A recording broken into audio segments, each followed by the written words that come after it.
And welcome in to Tigers Stadium here in the Gen Realty broadcast booth. Brandon Bird here with you as we get you all set for this matchup between the Heritage Eagles and your Erie Tigers. Thank you for joining us so much. Don't forget to check us out on our social media. Follow us on Twitter at Erie Tiger Media. You can also check out the Erie Tiger Media Facebook page, or check us out online, ErieTigerNetwork.com. And like we said, this game is brought to you by Gen Realty.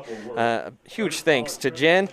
We have our new equipment coming on Monday. We'll still have some replaying stuff for you tonight, but in a couple weeks, you're going to see all the bells and whistles that will be brought to you by Gen Realty. So we're super thankful for that. But we have some high school football and a chance for the Tigers to get back on track.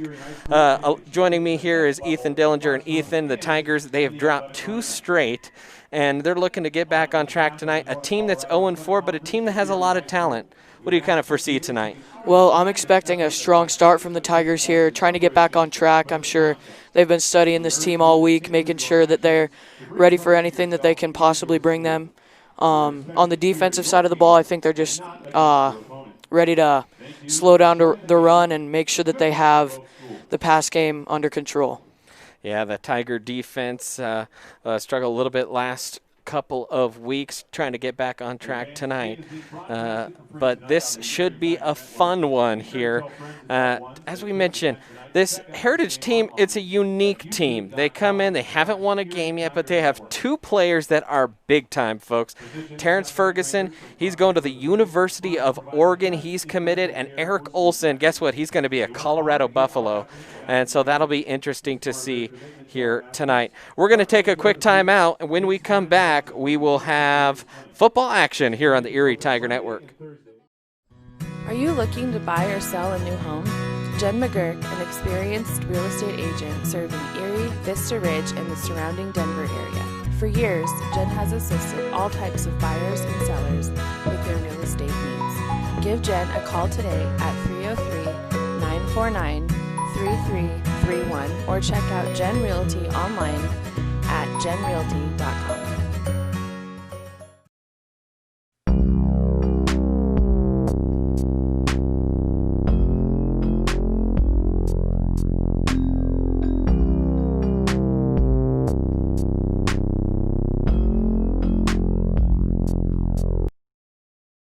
Front Range Landfill puts all your needs in front of everything else. Front Range Landfill won Erie Chamber of Commerce Business of the Year Award, as well as being featured on national television. We are very proud of our facility, and we welcome the opportunity to address your disposal needs. Our focus is on customer service. We strive to achieve easy and rapid access in and out of the facility. We feel certain that we will exceed your expectations of your solid waste disposal requirements. Choose Front Range Landfill for all your landfill needs. You will be pleased.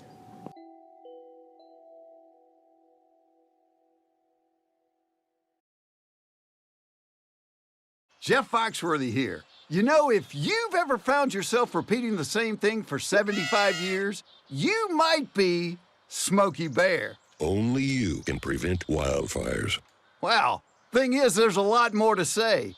Like if you've ever found yourself burning yard debris and then walking away, well, you might be starting a wildfire. So for the love of the outdoors, go to SmokeyBear.com to learn more about wildfire prevention.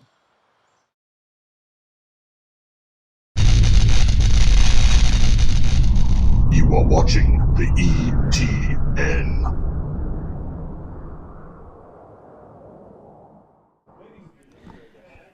And welcome back in, Erie Tiger Network. We're still just a couple minutes away before kickoff. This is a reminder, though, to subscribe to our YouTube channel.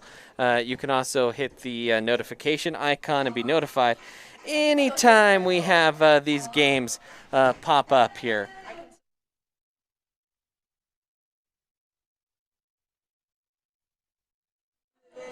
And sorry about the audio overlap there, trying to straighten that out. But we are just about ready to go here. And Ethan, I know the audio was a little bit wonky, but before we had kind of talked about the interesting playmakers for this Heritage team, 2 Division I caliber players. one of them being Eric Olson and the other Terrence Ferguson. You can see some of the players down there. They are big bodies. They're both tight ends. In fact, Terrence Ferguson committed to the University of Oregon, the number 10 tight end in the nation. Eric Olson committed to Colorado. He had offers from across the Pac-12, including, I think a lot of people thought he was going to go and end up at UCLA. Ultimately, he commits to your hometown Buffaloes, and so that's an exciting chance for us to see that tremendous talent. But overall, Heritage struggling on the season at 0-4. Heritage has won the toss here because the coin landed on tails in the CHSAA offices. This year, the coin taking place in a central location, and it has impact on the entire state. So I'm not sure what Heritage will choose to do here, but they have won the toss. We are about a minute and a half remaining until the game.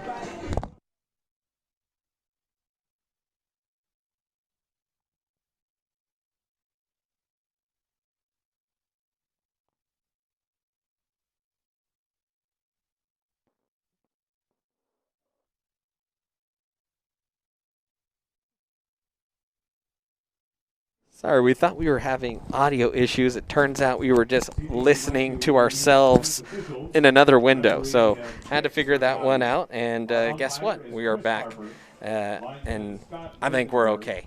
So maybe you did hear all that stuff. We just ran down it twice, but hey, we were trying to fill time here before kickoff. These Tigers, losers of 2 straight, looking to get back on the winning track tonight as they still want to finish with a winning record this season. 2-2 right now, but 2 tough losses.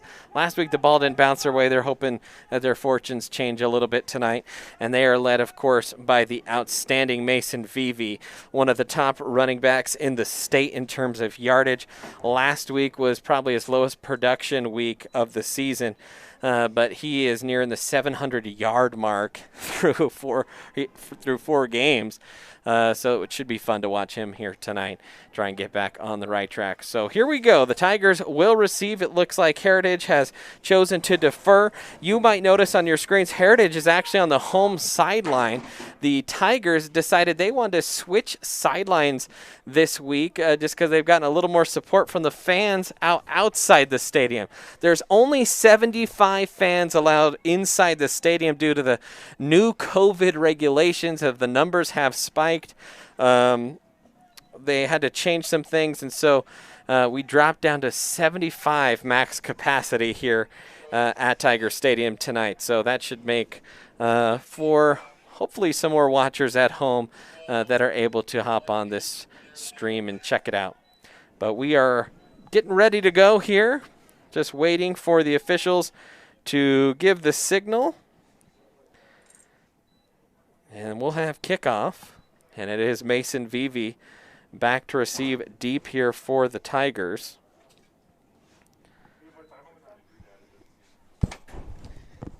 And we're going to see if we can help out the clock a little bit, so give us 1 second.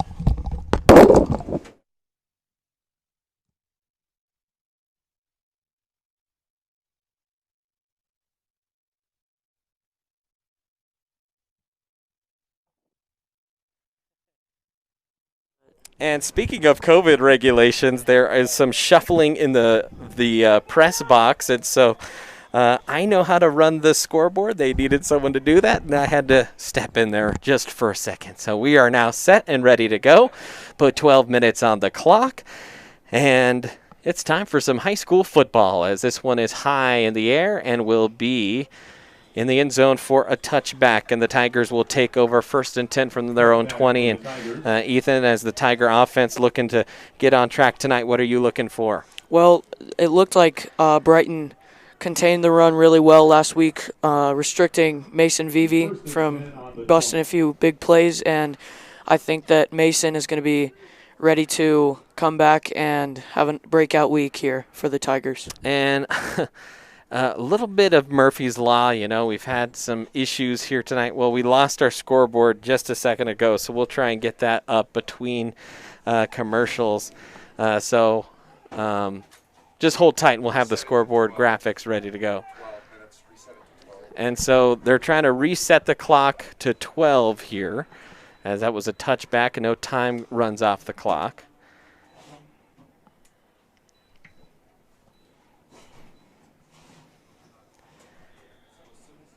All right, here we go. 1st and 10. It's Alex Austin in the shotgun.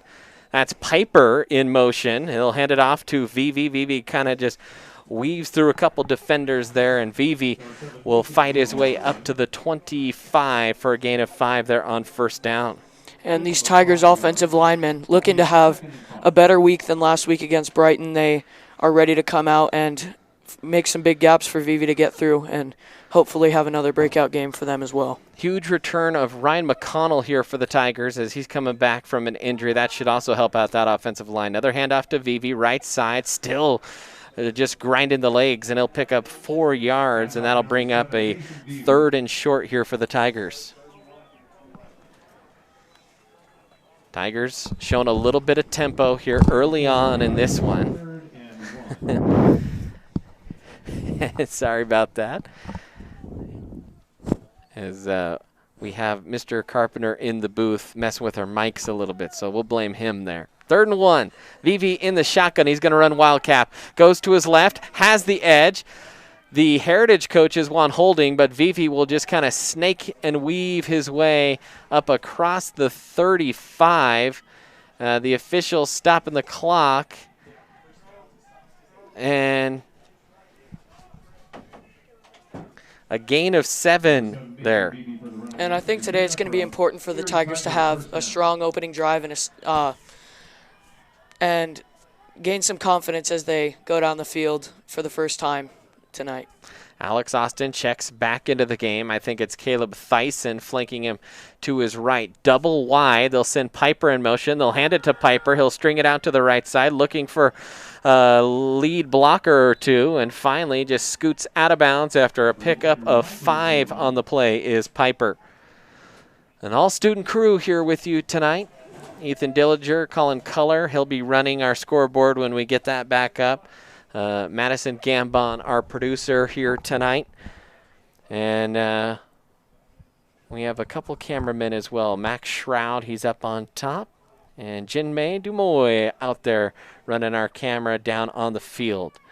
2nd and 7 here after the 3-yard pickup from Piper. In the shotgun is Austin. He'll check in with the sidelines. And there is some clock issues. And so give us just a moment.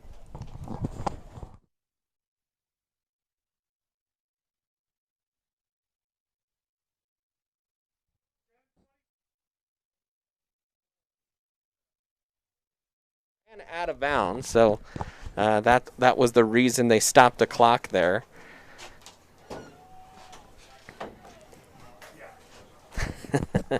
I might have to pull double duty and head to the other booth. We'll see. Snap to Austin. He'll keep it himself. A good move. Austin through the middle. This is the longest run we've seen from Alex this year as he scoots across the 30 and finally tumbles head over heels out of bounds. A good pickup there on 1st down for Alex Austin.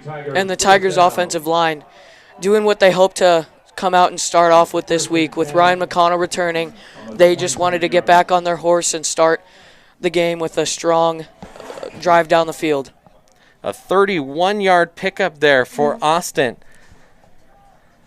10:03 remaining here in the first quarter. Ball spot at the far hash. 1st and 10 from the 27. Austin takes a snap. Hands off. Vivi, big hole. Vivi bursts through it. Now steps to the outside. He's sandwiched between 2 defenders, but keeps on churning the legs and has enough for a 1st down and then some. A pickup there of about 14 yards, 15 yards on the play there for Mason Vivi. And the Tigers already 67 yards rushing here on this first drive. Ball spotted at the 14. Another fresh set of downs for the Tigers. Austin in the shotgun. To the near side is Nichols. Another read option, and Austin gets belted from behind, and he'll pick up about 2 before he goes down. But this is what you wanted, Ethan, in this opening drive for the Tiger offense. Yeah, they have had no trouble establishing the run here in the early going, and they seem to be setting up some pass plays maybe deep in the red zone here. 2nd and 8. VV flanking Austin. The snap, play action. They'll throw the outlet, and Austin just underthrew Piper. Looked like a little bit of confusion there between the receiver and the quarterback, as Austin didn't know or didn't seem to know where Andrew Piper was running on the play. 8:40 and counting, and the clock should have stopped on an incomplete pass.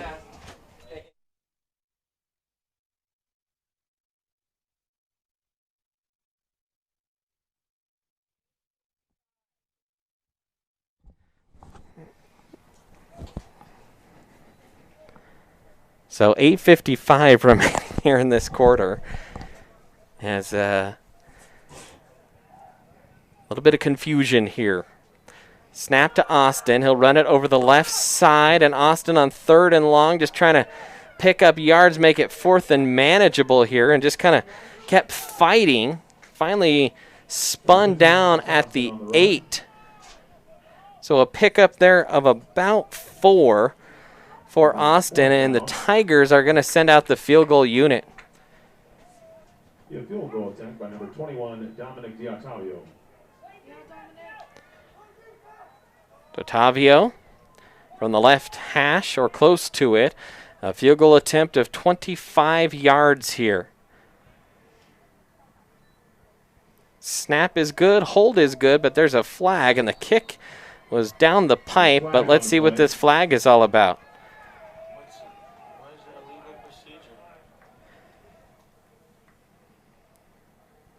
And a legal procedure call here on the Tigers, so they're going to have to do it again. So wipe those points off the board, but Dom with that last kick, plenty of leg. See if he can do that again. 8:08 remaining.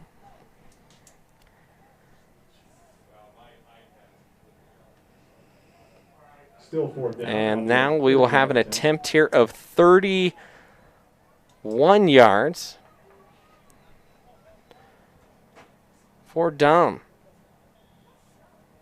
No wind really to speak of. The flag is resting on the pole out just to the north of the field.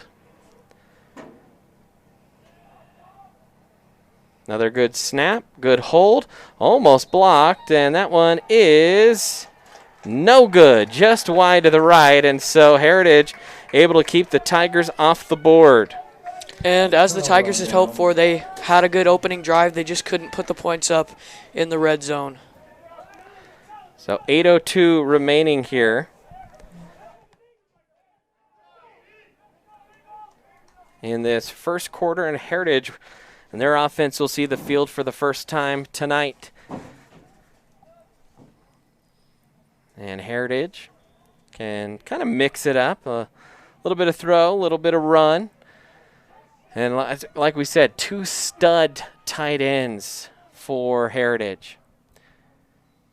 Snap, shotgun pass, the quick curl route, and that is caught by Kaiser, and he'll have 9 yards, and he's close to a first down. That's Skyden Carrasco, the quarterback for Heritage.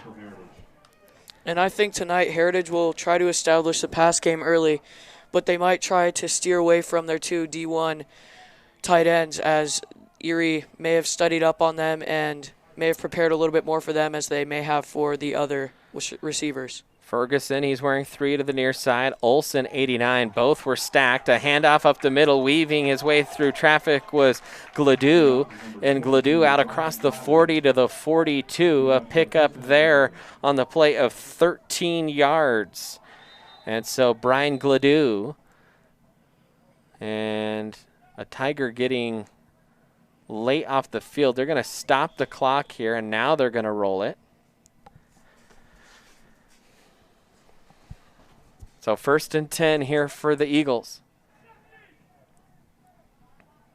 Carrasco in the shotgun, 4 wide. Tigers showing blitz. Carrasco's going to step into one, fire it deep. He's got Ferguson, and he couldn't bring it in. Ferguson, you see that good speed with the size, and he almost brought that in with one hand. Second down and 10 for Heritage. And he'll bring that good speed up to Oregon. And we'll try not to beat that like a dead horse over and over the rest of this game, but our first chance to see a couple of the top prospects in the state here in this game. Olsen in at tight end on the left side. Carrasco in the shotgun here. 6:34 and 6.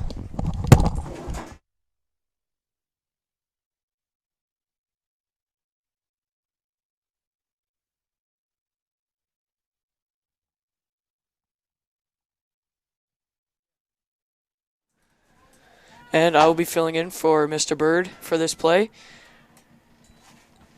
Handoff to the running back, and he is stuffed at the line of scrimmage by a host of Tigers. Intended for number 22, Brian Gladue. An ambush of Tigers brought him down. A carry by number 22, Brian Gladue on that play. And the Tigers took him and brought him right back to the line of scrimmage there. All right, thank you, Ethan. 3rd down and 11 here. Carrasco in the shotgun. He'll check back in with the sideline. Signals coming in. 6:17 remaining here in this first quarter of play. We'll have a scoreboard graphic for you eventually. Snap at the chest, a slant route to Olsen, and Olsen gets hit and couldn't hold on to the ball. And an incomplete pass there for Carrasco as he tried to hook up with the Buffalo commit, and that'll bring up 4th down. And the Tigers doing a great job of coming out aggressive and not backing down from some of these bigger tight ends that the Eagles are throwing out there. Yeah, they are large. They stick out like a sore thumb. In fact, as we were setting up, a couple of the students, they go, "Who's number 3?" And then who's number 89? And those two stand a helmet above the rest of their teammates as this one is wobbling toward the sideline, and a short punt that's going to go out at the 39, and that is where the Tigers will start over 1st and 10 on their second possession of this game. A decent drive there. In the opening drive, they picked up 73 rushing yards, but kind of stalled out there, Ethan. Yeah, and it looked like they just had a little bit of a tough time moving the ball past that Tiger defense. It looked like they came prepared tonight, wanting to get back on their horse after a couple tough losses in weeks 3 and 4. So 1st and 10 now for the Tigers. 5:55 remaining here in this first quarter of play.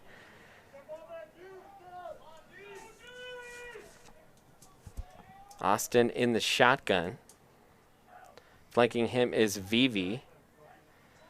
They will hand it off to Vivi, a little sidestep jump cut, and then the cavalry just came and brought him down, and Vivi doesn't even quite get back to the line of scrimmage. A loss of 1 there on the play. And the Heritage defensive line having no trouble pushing the offensive line back on that play. Hopefully the Erie Tigers can start to put together a drive and establish the pass and run game as this game goes on. 2nd and 11 now for Erie as they check into the sideline. 5:21 to play. Austin in the shotgun takes a snap, drops deep. They're going to throw the screen for Vivi. Vivi being chased and nowhere to go. In fact, he maybe picked up a yard on the play, and so that'll bring up 3rd and long now for the Tigers. Tigers last week had a little bit trouble staying on schedule on offense. A lot of 3rd and long situations, a lot of bounces that just didn't go their way. Austin started barking out the signal. Now he'll check in with the sideline.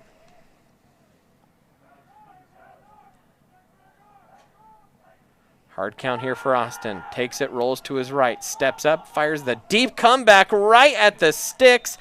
and it's caught for a first down. Gus Fonseca Walker peeled off an out-breaking route, double coverage, and it still found him right in the gut, and he picks up 12 yards and a big first down for the Tigers. And Alex Austin showing the athleticism early, proving that he's able to roll out of the pocket and make passes when he's under pressure. That could be a key part of the Tigers game here tonight. Yeah, Austin's done a good job here filling in for Blake Barnett, the freshman who started the first game of the year, then went down with the collarbone injury.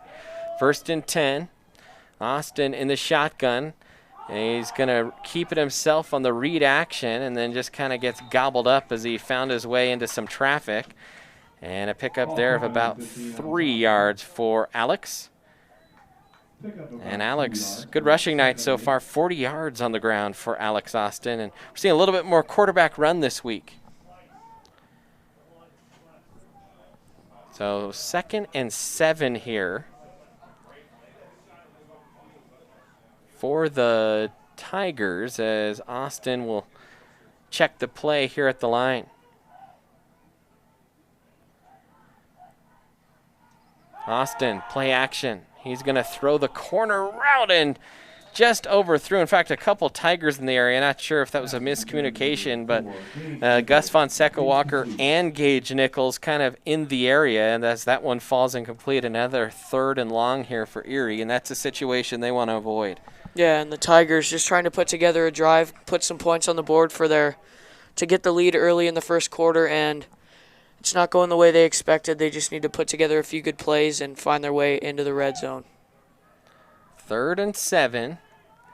Austin in the shotgun here. Now Vivi will peel out 5 wide. They'll throw the quick out. Vivi catches it, cuts back in, and he's going to be dragged down a yard short. Needed 7, got 6, and Vivi's second catch will bring up 4th and 1. I think the Tigers will go for it here on 4th and short. Tigers running in some different personnel, but I don't think they're going to punt as Piper still back there. Or, I mean, still out there, but it will be Austin and Vivi. No, it's Vivi and Thyssen. Vivi's going to run Wildcat. He'll follow Thyssen and just kind of lowered his head and snuck through the hole. And the Tigers able to convert on 4th down. That could be very important for them tonight. Putting together a few drives and trying to find their way to score some points early in the game could really depend on their ability to convert on 3rd and 4th down. A quick moving quarter here as only 2:16 remaining.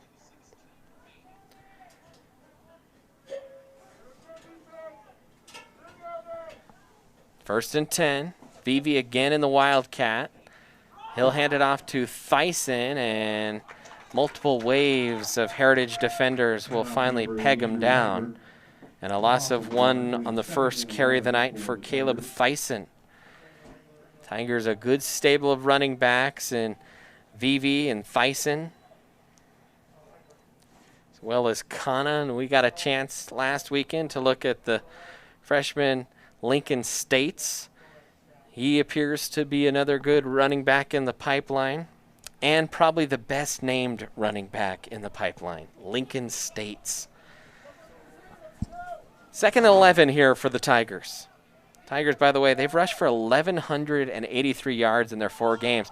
Austin had to pick it up off the turf. He'll roll, fires. It's caught by Piper. A good throw-in catch there, and Piper's going to be near a first down. Depends on where they give him forward progress to.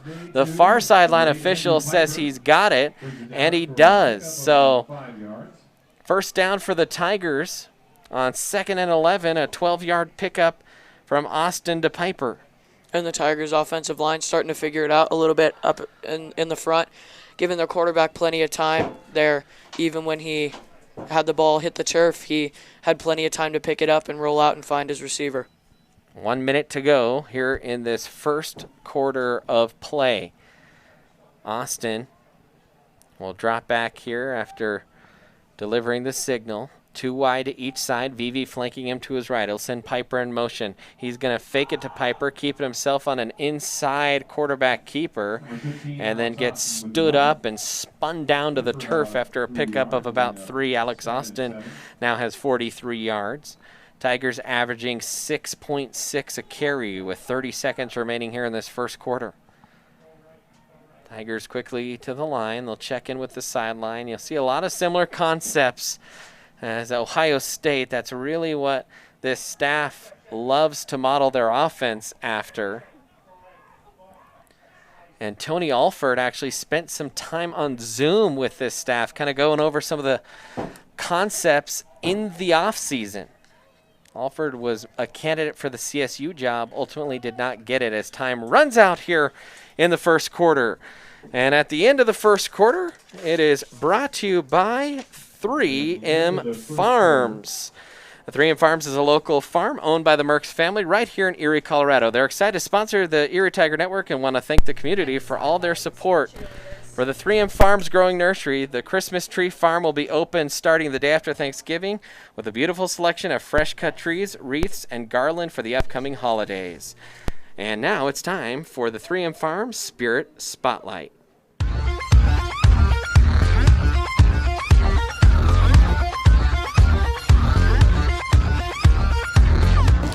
Hi, my name is Grace Harden. I'm a senior this year, and my favorite memory was going on a trip to nationals. Let's go Tigers!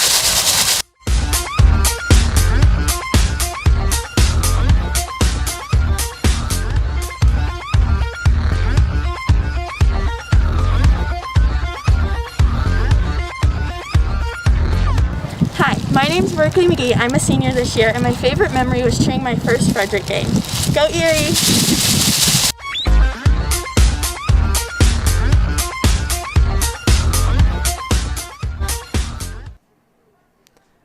And welcome back here between the quarters into the Gen Realty broadcast booth as we have no score after 1 quarter of play. And, well, the Tigers, a couple sustained drives, but haven't quite been able to punch it in. Here's a good chance to do so. 2nd and 7. Austin checking in again. Wide man to the near side is Jalen Klickna. Give to Vivi, stutters in the hole, and then cuts to his right, and Vivi picks up about 4 yards or so on the play.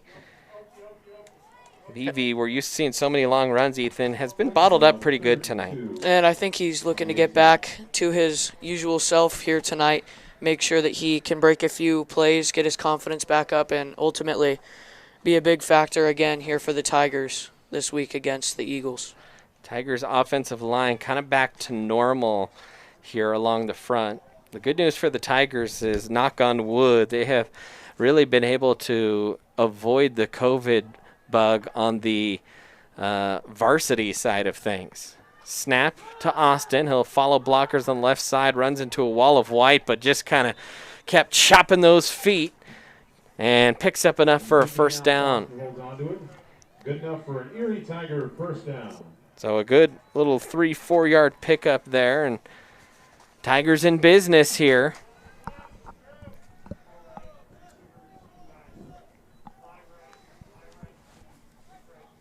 As they look into the sideline.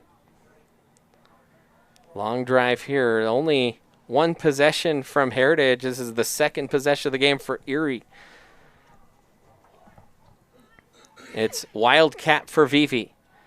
He'll send Havener in motion. Fakes it to him. Keeps it up the middle. And just kind of pirouetted, and he lost the ball. It fell on the turf, and it's Heritage football. And, man, the hits keep coming for this Tigers offense. In the last couple games, they just have missed big opportunities, and they put the ball on the turf there. And it looks like Mason just trying to pick up a few extra yards, lost his footing, and took a hit from behind from a Heritage player and wasn't able to hold on to the ball as he fell to the turf. So 10.5 minutes, and Heritage will take over here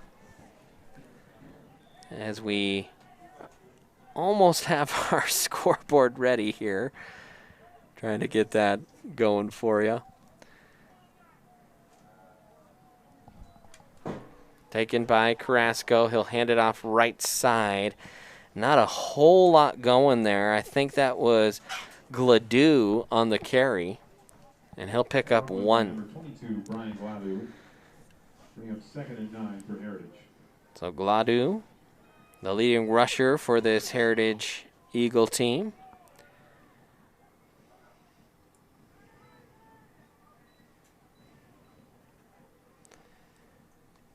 There we go. There's a little scoreboard action for you. We'll eventually get the clock and everything going. Little screen pass right side. That's Olsen. Makes a nice move and skirts up the sideline. And the future Colorado Buffalo picks up about 12 yards. Only the second completion of the game. First reception of the night for Olsen. And a good job by the Tigers of just containing these receivers and tight ends as they pose big threats to this defense, and we hope that they're able to find a way to keep them contained tonight. Carrasco takes it, bobbles the snap actually. Now will step up in the pocket, jumps through a defender, and then slips on the turf. And Skyden Carrasco will only pick up about a couple yards. Carrasco, not someone to take off and run very often, really a pocket passer here. In fact, Carrasco on the year,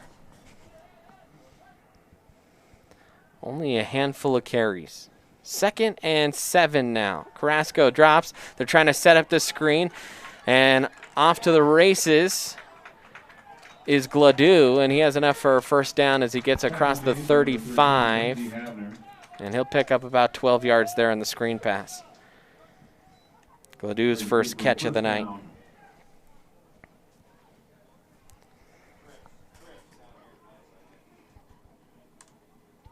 So 1st and 10.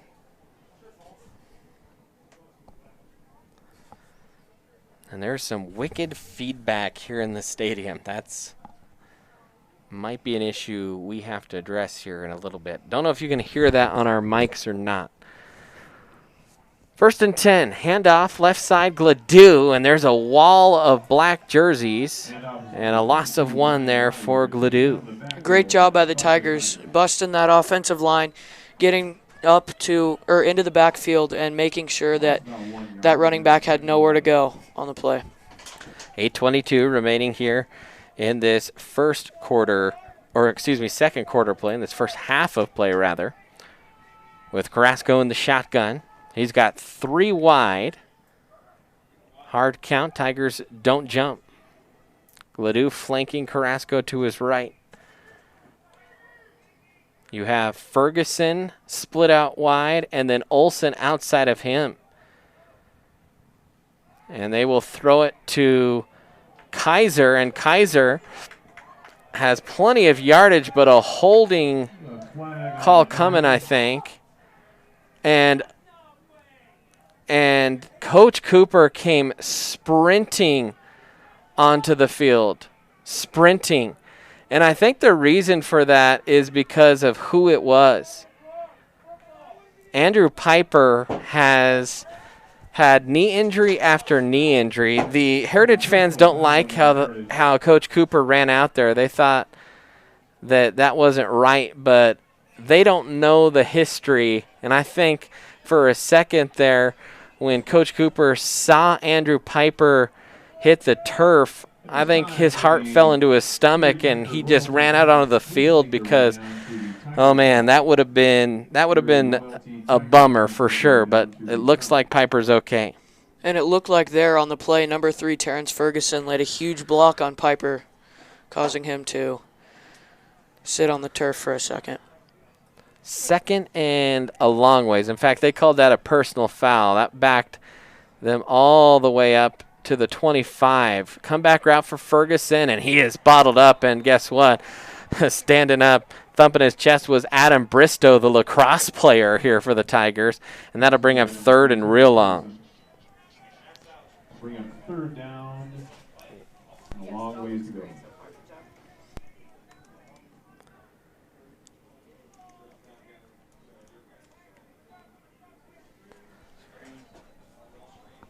6:55 remaining. Carrasco will check in with the sideline.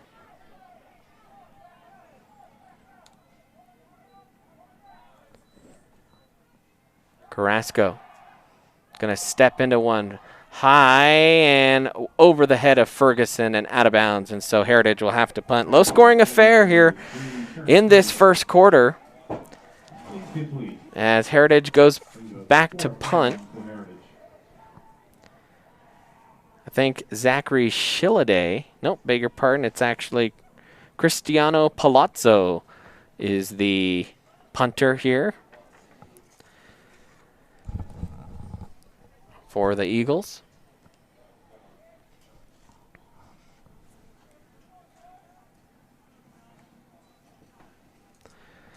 And that one's a low one and will bounce across. And, oh, Bristow. They're yelling, Peter, Peter, get away from it. And Bristow hopped right on it. So the Tigers will take over at the 38-yard line for their third drive. And the Tigers drove all the way down inside the 15 and coughed it up. And we don't see Mason cough it up too much, but that one hit the turf and Heritage took over. So Erie still looking for their first score of the night. And the Tigers looking to put up a big play here, boost their confidence and make sure that they are able to work down the field and possibly put some points up on the board. Yeah, Erie only a couple of plays over 10 yards here in this first half. And I think Evan Rearick, or no, is that still Alex Austin in the game? Can't quite tell.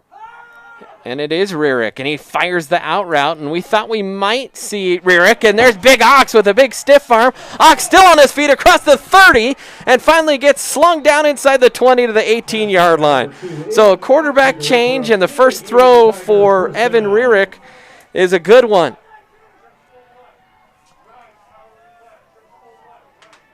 And just what the Tigers needed there, a big play of about 40 yards down the field, making sure that they were able to put up a big play, make sure that they're able to put some points on the board this drive. Rearick in the shotgun. He's got Vivi flanking him. Evan will hand it off to Vivi, stretches it to the outside, presses the hole, back to the outside to the pylon, and he scores! Mason Vivi, a 17-yard touchdown scamper, puts the Tigers on top with the first points of the night. And a great job there of the offensive line, making sure that Mason was able to get to the outside and ultimately work up the sideline and find his way into the end zone. So first touchdown of the night for Vivi. And the Tigers will send Dom out to kick the extra point. Snap is good. The hold is good. And the kick is good. So 7-0 Tigers on top here on the Erie Tiger Network. Are you looking to buy or sell a new home? Jen McGurk, an experienced real estate agent serving Erie, Vista Ridge, and the surrounding Denver area. For years, Jen has assisted all types of buyers and sellers with their real estate needs. Give Jen a call today at 303-949-3331 or check out Jen Realty online at genrealty.com.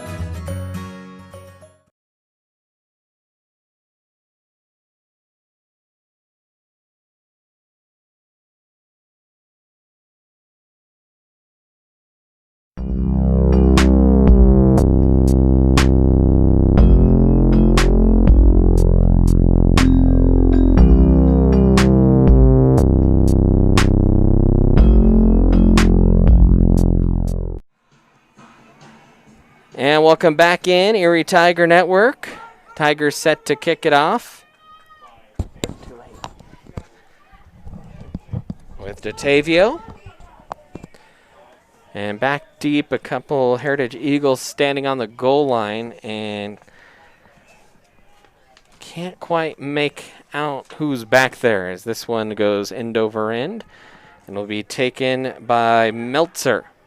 Jared Meltzer across the 20, cuts and into the teeth of the Tiger coverage unit to the 28, and that is where Erie will come out to defend Heritage on their third drive of the game. And here's where the Tigers have had some trouble in the past few weeks, holding the opposing team's offense after putting some points up on the board. Let's hope that they can put together a strong few plays here and get the Eagles offense off the field.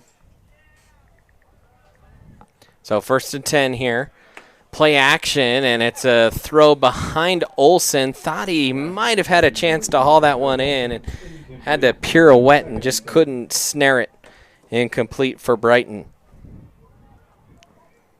Excuse me, for Heritage. We just played Brighton. You know, they were also red. It's also on the sideline. Ethan gave me the look. Hey, what the heck are you talking about, man? We are definitely not playing Brighton. And the 5:27. So they'll put.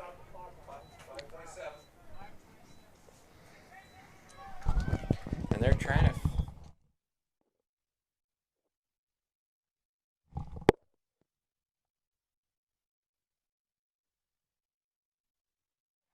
And there's the pass to the outside. Good catch there out on the perimeter by Calvin Robb. And that is his first catch of the night. And a pickup there of about 7 for Rabb. That'll bring about 33 for Heritage.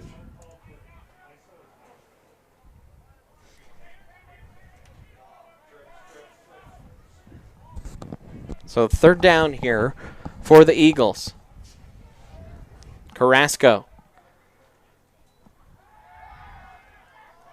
will throw the wheel route, and it was a well-designed play, but Gladue thought it was coming later, but Carrasco had to get rid of it early, and Gladue didn't turn his head around in time, and an incomplete pass and a punt coming here for Heritage.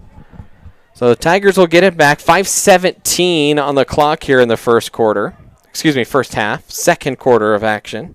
A lot going on here in this broadcast booth.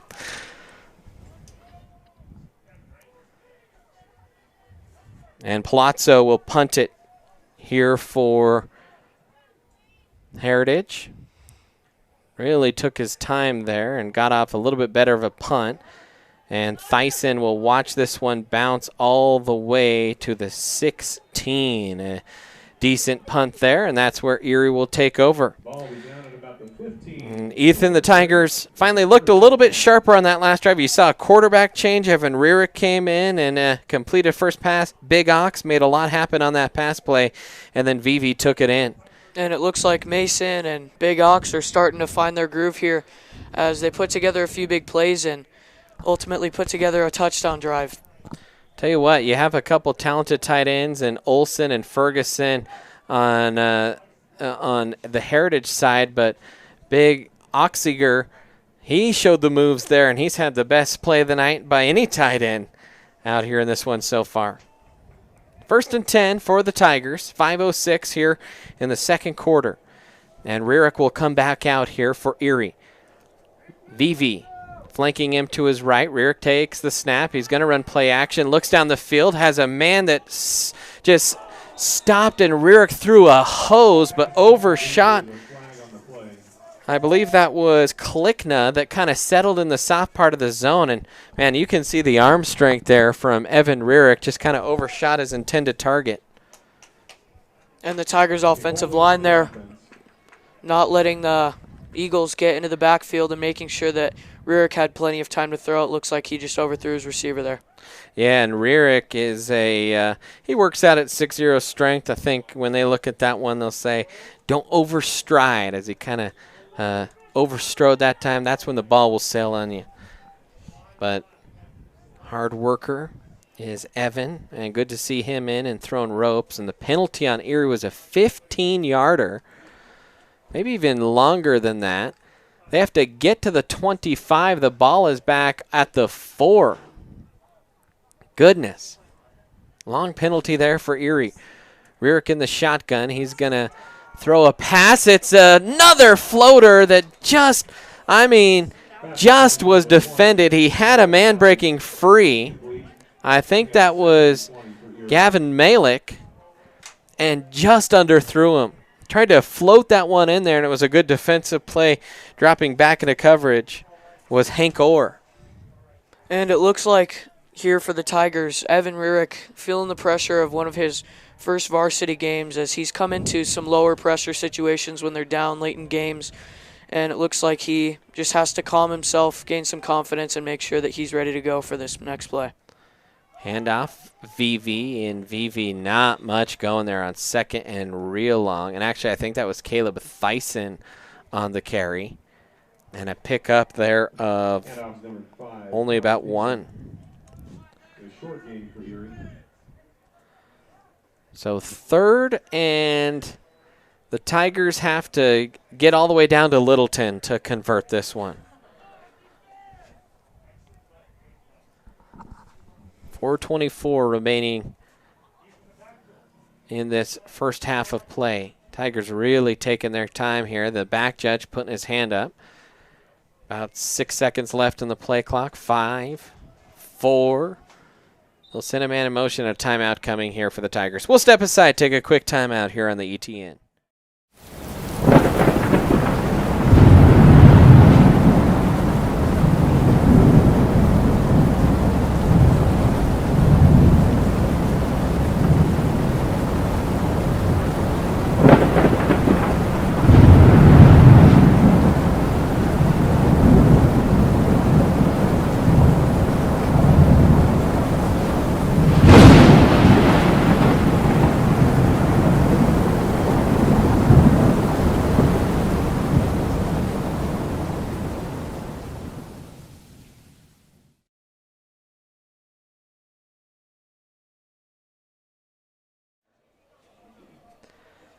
And welcome back in here, Erie Tiger Network. Second quarter, 4:06 remaining, and a third and at least 20 here. And if you're Erie, you don't want to give the ball back. There's plenty of time, and it'd be great field position. So let's see what Coach Cooper and Coach Toof drew up there in the timeout. Rurick in the shotgun here, takes the snap. They're just going to run the draw, and well diagnosed by Heritage, and about a 5-yard pickup there for VV. Tigers coming into this game had one of the more potent rushing attacks in the state. They've averaged 8.6 yards a carry this season. They've had 1,183 yards through 4 games. Mason VV has led the way with 663 yards. And tonight, doing decent, over 100 yards rushing, but haven't really had, outside that VV run and that Austin run, a huge game-breaking run that we're used to seeing. Now Piper will punt this one high into the air as Piper's punt, fielded at the 49, and then a good little 9-yard return there for Heritage, and they'll have good field position here as they take over 1st and 10 with 3:19 remaining here in the second quarter. 1st and 10, Erie's 40-yard line for Heritage.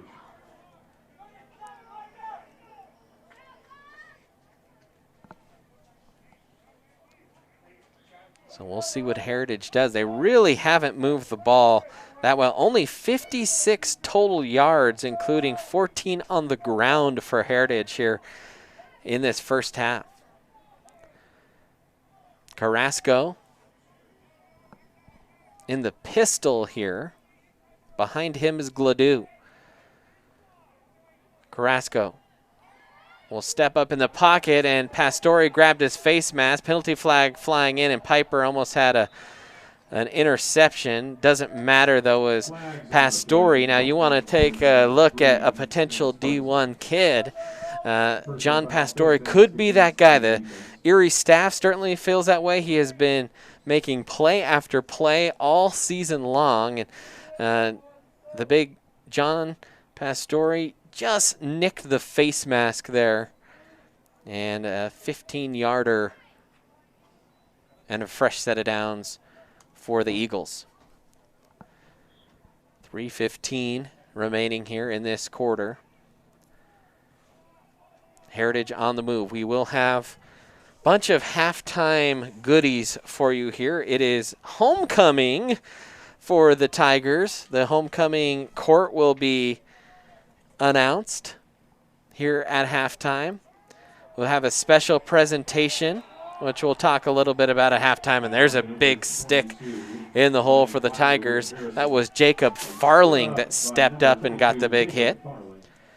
And for Gladue, his first carry of the game was 13 yards. He's got 4 carries since then and only 12 total yards. He's lost 1 yard in the next 4 carries. And the Tigers doing a great job of just holding this Heritage run down and hoping that they can string together a few good plays here and get their offense back on the field. Eagles pointing, thought that they had a Tiger jump. Now Carrasco will, nope, timeout before the ball was snapped. 2:24 and a timeout. We'll take a timeout. Tigers lead it here on the ETN. Front Range Landfill puts all your needs in front of everything else. Front Range Landfill won Erie Chamber of Commerce Business of the Year Award, as well as being featured on national television. We are very proud of our facility and we welcome the opportunity to address your disposal needs. Our focus is on customer service. We strive to achieve easy and rapid access in and out of the facility. We feel certain that we will exceed your expectations of your solid waste disposal requirements. Choose Front Range Landfill for all your landfill needs. You will be pleased.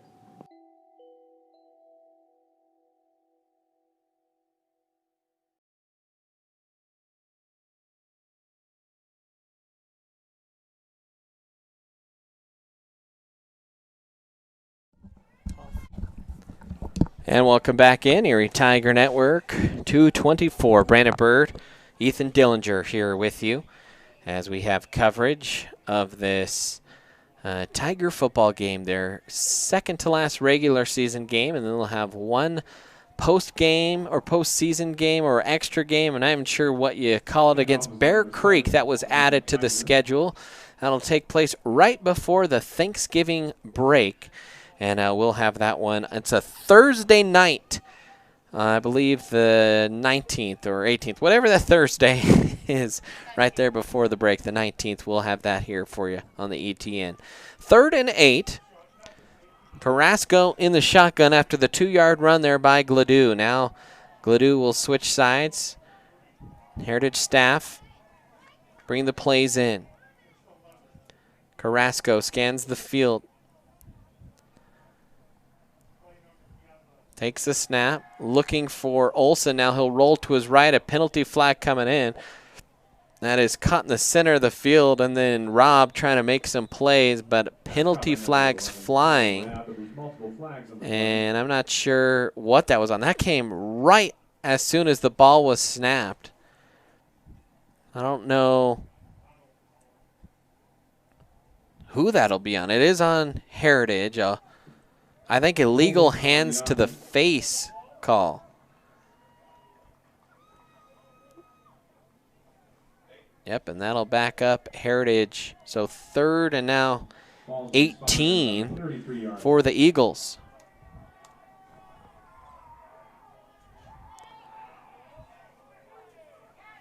Tell you what, you got Terrence Ferguson on Benji Havener, and Benji's a good athlete, but that is a size mismatch, and I'm surprised they have not just thrown it up. And it's single coverage here down at the bottom.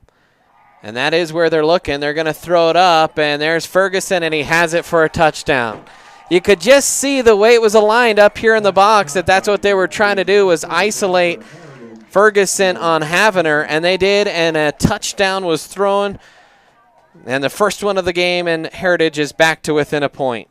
And as you pointed out, the mismatch before the play, that's exactly where they looked, and I think they'll start to try and utilize that a little bit more as this game goes on. Yeah, saw the good speed there of Ferguson. So Heritage on to kick the extra point. Palazzo. Snap good, hold good, and Palazzo gets it blocked, and another block, and I think that was Pastore again, and now a flag coming in late. I'm not sure what that's going to be called, but I think it'll go against Erie. Erie has blocked a ton of field goals and extra points, and no flag is called. So 6-7 the score. We'll take a quick break here on the ETN. Do you have a plan in place for your family's future in the event something happens to you? Are you caring for aging parents, grandparents, or a loved one with special needs? The Germany law firm named 2017 Erie's Chamber Business of the Year provides expert legal guidance and peace of mind for you and your family in the areas of probate, elder law, and estate planning. Visit Germany Law Firm's Erie Village office or website at coelderlaw.net to set up a personalized consultation.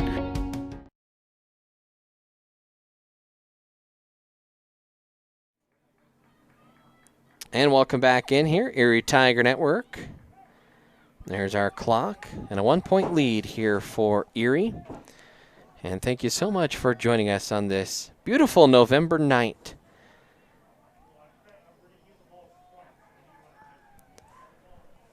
So Heritage will send this one deep. They already kicked one off for a touchback here, so that's the best plan. If you got a kicker that can do it, you do not want Vivi in open space.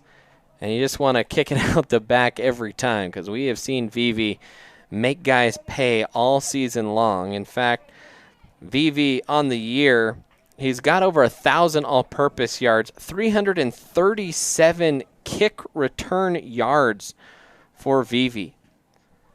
And this one won't be a problem. Yep, that's the best defense there.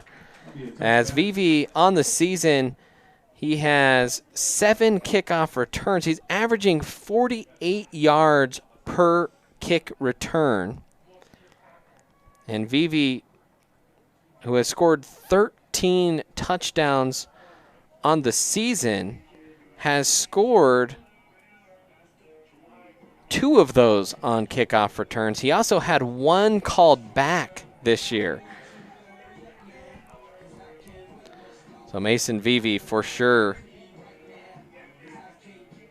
dangerous in the return game. Now the Tiger offense will come back out. I think that's Rierick out there in shotgun again for the Tigers. They will ride with him here. Rierick takes the snap, hands it off to Vivi, trying to stretch it to the outside. That's where Vivi's at his best, is when he can work outside the tackles. And Coach Cooper a couple weeks ago said we want him to do more of that, more outside runs. We got to do a better job of getting him outside the tackles. That's how he scored his long touchdown earlier this game. 69 yards for Vivi here in this first half, 1:06 remaining. And the Tigers hoping to put together a short drive here, maybe put some points on the board at the end of the half.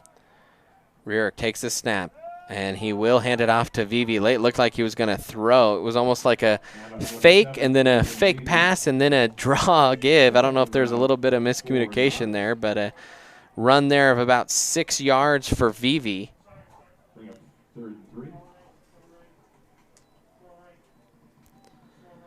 7-6 the score here after Heritage extra point was blocked. 38 seconds. So the Tigers, if they get a first down, I think we'll see them be a little more aggressive, but content to let some of the clock melt down here. Handoff, Vivi, big hole, steps through a tackle, has first down yardage, and then some, about 5 on the play, and that'll temporarily stop the clock with 20 seconds left. And a timeout called here. So with 19 seconds left, Erie will call a timeout. This broadcast is brought to you by Jen McGurk. Jen Realty, proud sponsor of the Erie Athletics. Jen's been an Erie resident and specialist since 2005. Contact Jen for all your local town Erie real estate needs. And Jen sponsoring the broadcast booth, the title sponsor of this. But if you would like to be a sponsor, email me, bird_brandon@svvsd.org. Also, we'd love you to become a patron and partner with us on Patreon. Go to patreon.com/Erie Tiger Network. We had a couple new ones last week. We had our first $40 a month Patreon patron jump on, and so we are so grateful for that. And we'll recognize those patrons here at halftime. So hey, you can sponsor us for as little as $1 a month. We have about 19. We'd love that number to be 100 by the end of the year. That's kind of our goal. That even means, hey, if 90 of them are $1 a month, that's what we want. That's what we're looking for. So 25 seconds left here on the clock. They added some time. Rierick will take it. He'll run play action, looking, fires, and just overshoots Klickna, his intended target. He was looking downfield, didn't see anything he liked, didn't want to force it, trying to hit the check down man and just overshot him. I know Evan has got family from across the nation watching this one. His dad emailed me before the game, said, you are showing it, right? Because we got family watching from all over the place. Handoff Vivi, big hole right side now, trying to step through a tackle, and he will get out of bounds with 14 ticks left on the clock, and he'll pick up 9, so that'll be 3rd and 1. Bring up 3rd and 4.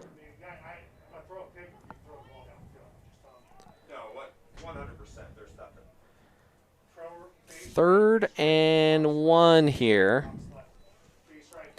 And the coach's box is open, so we hear everything that they're saying right now. I won't give it away. I won't give away what they're planning to do. Rierick takes a snap, play action, and a quick pass to Piper, who catches it, and he runs out of bounds. Ooh, and he's pelted late, and that's going to add 15 yards. And Piper is hurting. He is down on the turf, pounding the turf. And Coach Cooper not happy. And once again, that's just the guy that you don't ever want to see pound the turf. A 7-yard pickup. Personal foul against the defense. The second completion of the night for Rierick. Had the big one on his first pass to Big Ox. And hopefully Evan here can use that confidence that he's built up throughout the past couple drives and maybe take a shot deep downfield here and put some points on the board for Erie and put them up, give them some confidence going into the half. Erie's got 2 timeouts, so you can definitely throw it down the middle of the field here. Rierick in the shotgun. Going to drop back to pass, rolls to his right, looking, fires the deep comeback, and that's off the fingertips of Nichols with 4 seconds left, and a hold is called here on Erie. And so that's going to back him up 10 yards. So a little Hail Mary action maybe?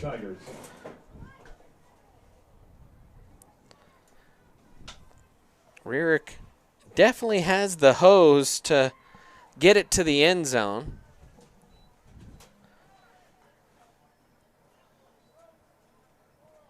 Tigers have some size. If you are Heritage, you might want to put Olsen and Ferguson back in that end zone. See Ferguson out there. Ooh, and that's going to be actually a little bit tougher. That'd be a long throw. 55-yarder to get to the goal line. Rierick will just hand it off up the middle to Vivi. Time running out. This will be the last play of the half, so Vivi's just going to try and work his magic. Vivi gets twisted around and finally hits the turf. A pickup there of 13. That will end the first half of play. We'll take a quick timeout. We have some halftime festivities coming at you, including our halftime show brought to you by Teachers Who Tutor. We'll take a quick timeout here on the ETN. This is more than a bundle. It's more than a combo deal. It's not just stuff. This is your home, your car. And you want to give them the protection they deserve. With home and auto insurance. State Farm agents get it. It's why they're here. In Erie, talk to State Farm agent Jeannie Hulse.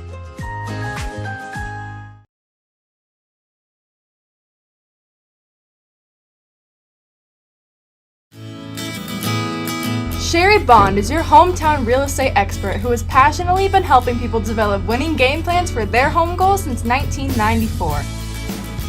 Her offense and defense are bar none when it comes to negotiations. Sherry believes honesty and compassion are the keys to seller service. With hundreds of happy clients, you can be confident that when you are working with Sherry Bond, you are working with a team player that truly cares about you for life. This is more than a bundle. It's more than a combo deal. It's not just stuff. This is your home, your car. And you want to give them the protection they deserve. With home and auto insurance. State Farm agents get it. It's why they're here. In Erie, talk to State Farm agent Jeannie Hulse. The Tiger Palms are your current Tri-Valley Northern League Grand Champions. And welcome into our halftime show. And we're one of 6 teams across the As this halftime is brought to you by Teachers Who Tutor. Teachers Who Tutor created a company located in Erie. They tutor students K through 12 in all subject areas. All tutors are certified teachers. Teachers Who Tutor finds the perfect tutor to match your child's needs.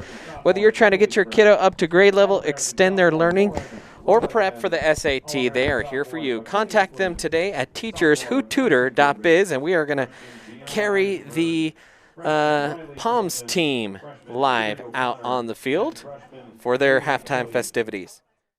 The team is coached by Chelsea Corvea and Megan Farley. Please enjoy their halftime performance choreographed by the UDA staff.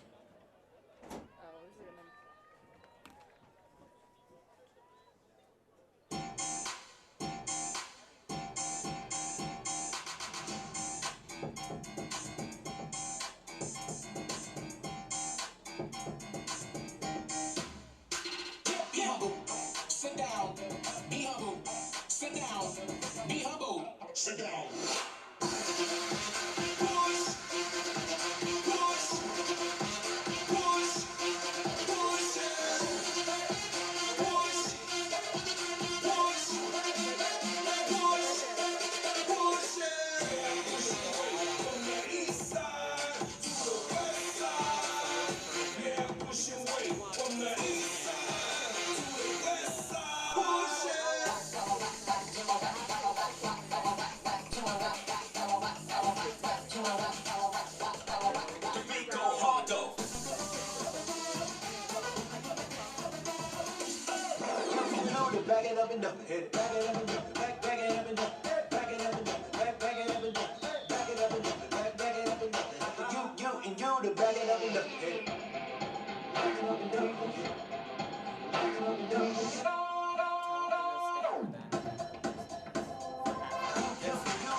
Ladies, your 2020-21 Palms team. All right, you just saw the Erie Palms team perform here at the Teachers Who Tutor halftime. We are going to carry live the homecoming royalty announcement, and there will be a special presentation on the field as well for Justin Carpenter, and we'll talk about that here in a little bit. And I think they're about ready for the homecoming announcement.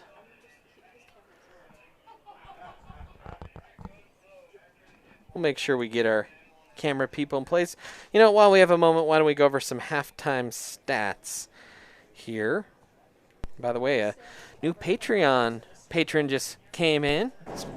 So thanks to the Booth family, Eric Booth. At this time, we'd like to announce. Thank you very much. We appreciate that big time. So here court. is the homecoming court. We'll carry that live. For freshmen, Addie Osborne and Blake Barnett. Wrong side there, Jimmy.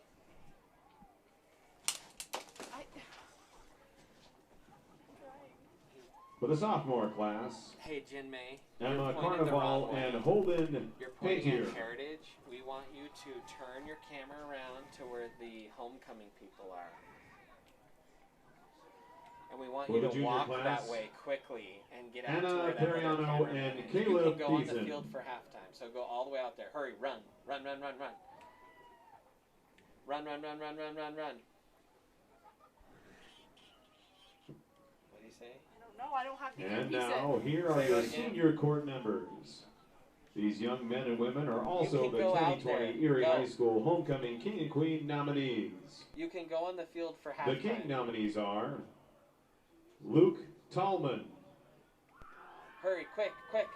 Go, go, go. Connor Quinn, Blake Namath, and Mason Vivi. I swear to Jesus. If Blake doesn't want to The Queen nominees are Berkeley McGee, Jordan Lund, Izzy Hageman, and Bella Dieso.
All right, so Luke Tallman and Izzy Hagman, the homecoming king and queen here for Erie in this crazy 2020 year.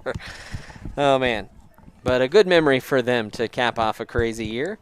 And they're going to do a little presentation down on the field here shortly. We want to just touch on it real quick. And I know that Mr. Carpenter is going to kill us, Justin Carpenter, the athletic director, for even bringing this up on the air. But there's about to be a little presentation. Izzy Hagman, she ran a fundraiser for Mr. Carpenter over the course of it was just a couple weeks ago, the fundraiser restaurant deal that so many restaurants participated in to help raise money for Justin Carpenter, who was diagnosed with ALS, our athletic director, about a year ago. And so, Justin means a lot to a lot of different people here. And so, obviously, we're trying to do our best to support him. It's words can't really convey what he has meant to the Erie Tiger Network and helping get this program on the rise, and all the support that he has given us. And I know as a coach, the golf coach, and he's the athletic director, he has been a huge support in that area as well. And so we just want to send our love and wishes toward him as we join that presentation. Our local businesses were packed. Altogether, we raised $5,340. We want to give a huge thank you to all the businesses that helped to take part of this fundraiser. Si Senor, The Dugout, The Rusty Melon, The Old Mine, Beltran's Grill, Sweets, The Miners Tavern, DP Sweets, Parifi, Azteca, Kapop, 3M Farms, Blackjack Pizza, and Blake's Tap House. We love you, Justin, and you have a whole town behind you. Once again, ladies and gentlemen, for Athletic Director Justin Carpenter. All right, so you got to experience a little bit of the love tonight here in the house for Justin Carpenter, and certainly our love goes to him as he is fighting it, and he has remained positive, and he's certainly been an inspiration to many of us here in the Erie community. With that, we will step aside, take a timeout here on the Erie Tiger Network. Go to where your friends are. Go to where the action's at. Go find your sense of adventure. Go Airheads, Airsoft Field and Store located in Erie, Colorado. Go Airheads and go Tigers.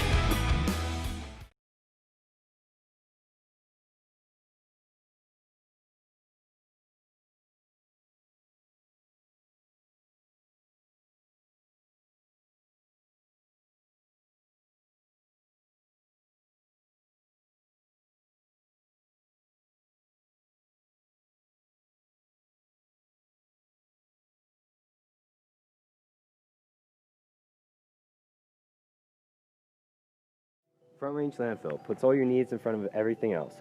Front Range Landfill won Erie Chamber of Commerce Business of the Year Award, as well as being featured on national television. We are very proud of our facility, and we welcome the opportunity to address your disposal needs. Our focus is on customer service. We strive to achieve easy and rapid access in and out of the facility.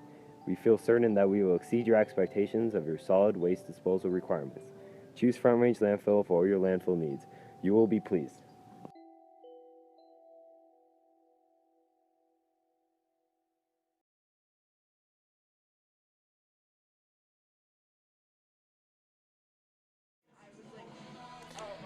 And welcome back in here, halftime on the Erie Tiger Network. As let's go over some of the halftime numbers here with you. Alex Austin, 30 yards passing. Evan Rearick, 59 yards. The Tigers had 165 on the ground, including 102 from Mason Vivi on 15 carries. Andrew Piper, 16 yards on 2 carries. Caleb Thyssen, 2 carries, no yards. Alex Austin, 47 yards on 6 carries. A catch by Gus Fonseca Walker of 11 yards. A catch by Andrew Piper of 7. A catch by Mason, 2 catches by Mason Vivi for 7. And Aiden Oxiger with a big 52-yard catch. 1 touchdown in this game. That was a 17-yard scamper by Mason Vivi late in that first half. And then even a little bit later was a touchdown pass of 33 yards to Terrence Ferguson from Skyden Carrasco. 75 yards passing for Carrasco. They did get the extra point block, so that's why it is 7-6, Erie on top. Brian Gladue, he had 6 carries for 14 yards, 1 carry for 2 yards by Landon Kaiser. Ferguson, 2 catches for 35 yards. Eric Olson had a catch for 12. Gladue had a catch for 12. Kaiser had a catch for 9. And Calvin Robb with a catch for 7 yards. That's what your halftime numbers look like. We're going to take one more timeout. When we come back, we'll have kickoff here in the second half on the Erie Tiger Network. Are you looking to buy or sell a new home? Jen McGurk, an experienced real estate agent serving Erie, Vista Ridge, and the surrounding Denver area. For years, Jen has assisted all types of buyers and sellers with their real estate needs. Give Jen a call today at 849-3331 or check out Gen Realty online at genrealty.com.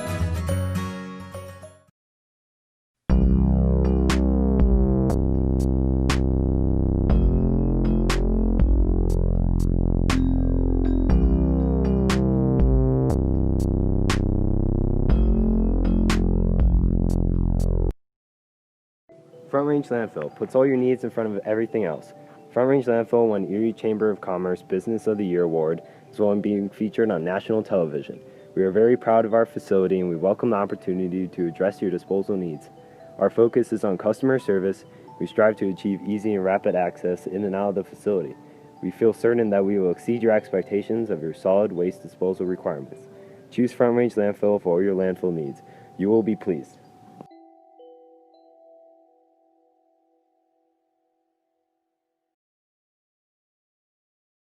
Jeff Foxworthy here. You know, if you've ever found yourself repeating the same thing for 75 years, you might be Smokey Bear. Only you can prevent wildfires. Well, thing is, there's a lot more to say. Like if you've ever found yourself burning yard debris and then walking away, well, you might be starting a wildfire.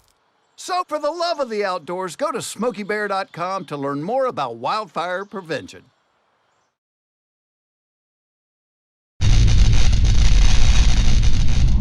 You are watching the ETN.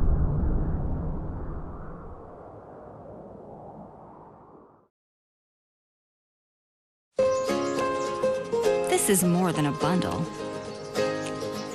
It's more than a combo deal. It's not just stuff. This is your home, your car. And you want to give them the protection they deserve. With home and auto insurance. State Farm agents get it. It's why they're here.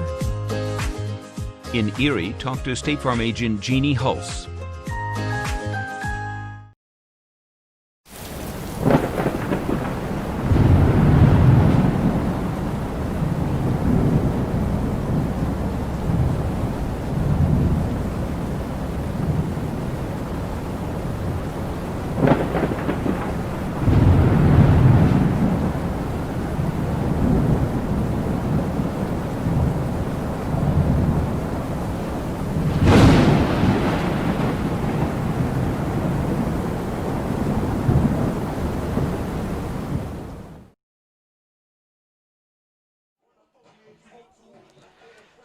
And welcome back in here, Erie Tiger Network.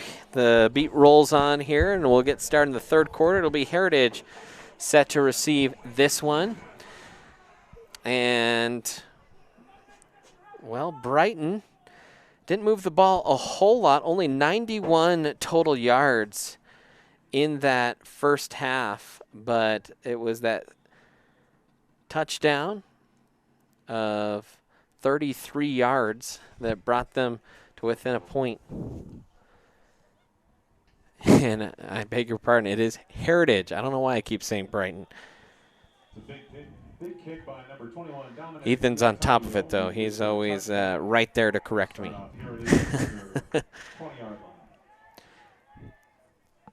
So 1st and 10 for the Eagles. Did get that part. I haven't called them Bulldogs, so that's the good news. And they'll come out here. Both their big tight ends. And right now, Andrew Piper is still in the game. So he got banged up a little bit there toward the end of the first quarter, but he's out on the field right now. He's moved to that left linebacker spot. They're lining up split wide, a tight end, and they're going to throw it. And I think that was Olsen out there on the right. Nope, that was Robb. Calvin Robb, the 4-yard pickup.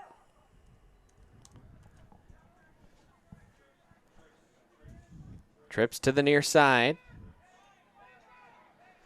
There's some wicked feedback in this stadium right now. Goodness. The quarterback's going to keep it, and he is engulfed by some black jerseys. Nowhere to go. I think a little bit of a miscommunication, as typically Carrasco is not a runner, but he got nowhere on that one. A loss, and 3rd and long. Quickly to the line goes Heritage. Carrasco in the shotgun, 2 wide to each side. He's got both big guys here to the near side. Now they'll check in with the sideline.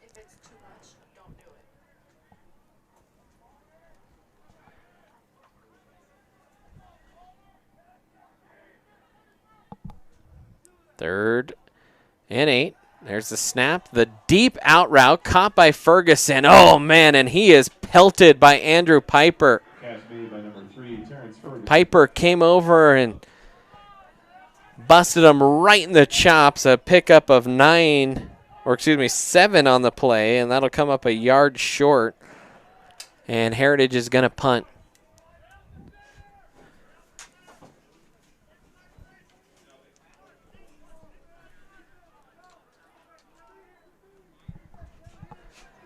Let's see if they fake this one. I don't think they will. And a spiraling kick, fair caught by Thyssen at the 34, and that is where Erie will start over. Well, Ethan, a little bit of some sluggishness. The Tigers turned over the ball deep in in Heritage territory. You know, it's because I listed them on my spreadsheet as Brighton. There we go. Heritage. I'll stop. I think I'm reading it. That's why. Deep in Heritage territory, and you just are looking for the Tigers to find some consistency. They were a little bit behind schedule in that first half, had some 3rd and longs, and I think this half they'll want to kind of pass better on first down when they have those opportunities and hit them. Yeah, and I think they're just trying to find a way to put together a few plays and drive down the field like they did in that first half. Rierick will take the snap. He's going to run read option, and he will be dropped in the backfield. Rierick tried to keep it himself, and a good tackle out on the edge by Thomas Shefty. And a loss of 1 there for the Tigers. 2nd and 11. Rierick in the shotgun here. He's got trips to the far side. Rierick looking, fires the post. It's caught by Piper, breaks a tackle. Piper still rumbling through some tackles, and finally ridden down inside the 30. Good job by Rierick, hung in there, finally saw Piper come free, and he just hung in the pocket and delivered a good pass for a first down and a big play. And Rierick showing some good signs there of patience in the pocket, making sure that he had an open receiver before he tried to force the ball down the field. 1st and 10 now. Rierick in the pistol. He'll hand it off Vivi, right side, spins off a tackler, and then finally hits the turf after a pickup there of about 5 or 6. Vivi now with 107 yards rushing on 16 carries. 2nd and 5 here for the Tigers. 8:58 remaining in this quarter. Big Ox will move over to the right side. So you got a tight end and an H-back here and there. And they're going to run play action. Rierick out on the edge, had Piper. Instead, he's going to wolf it to the end zone for Ox, and he's caught it for the touchdown. There is a flag. They might call illegal man downfield or a late hit on Heritage. I'm not sure, but what a catch by Aiden Oxiger. And let's see what this penalty is. Good throw there by Rierick. He had a man open underneath, but saw Big Ox coming across on the post and hit him.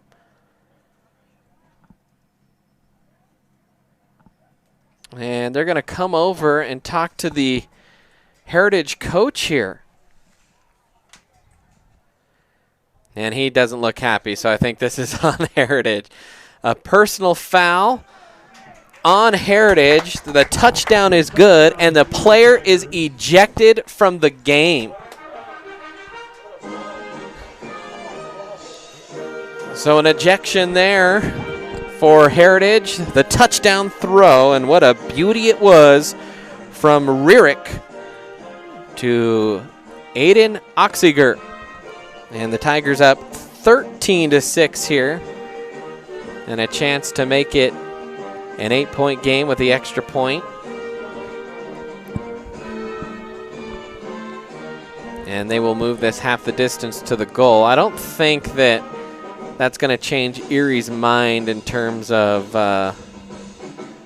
what they want. Well, let's see. They going for 2, or are they going to kick the extra point here? I think they're going to go for 2.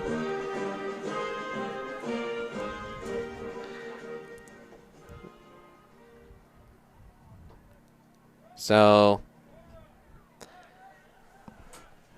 it'll be the Wildcat formation and the heavy set for the Tigers. Vivi will take the snap. He'll hand it off to Thyssen, who will knife his way in for the 2-point conversion. And the Tigers lead this one 15-6. And we'll take a quick timeout. Actually, we'll take another look at this one. As you saw Vivi give it, and the line just got the good push there on the left side. Now we'll take a quick timeout here on the ATN. Are you looking to buy or sell a new home? Jen McGurk, an experienced real estate agent serving Erie, Vista Ridge, and the surrounding Denver area. For years, Jen has assisted all types of buyers and sellers with their real estate needs. Give Jen a call today at 303-949-3331 or check out Jen Realty online at jenrealty.com.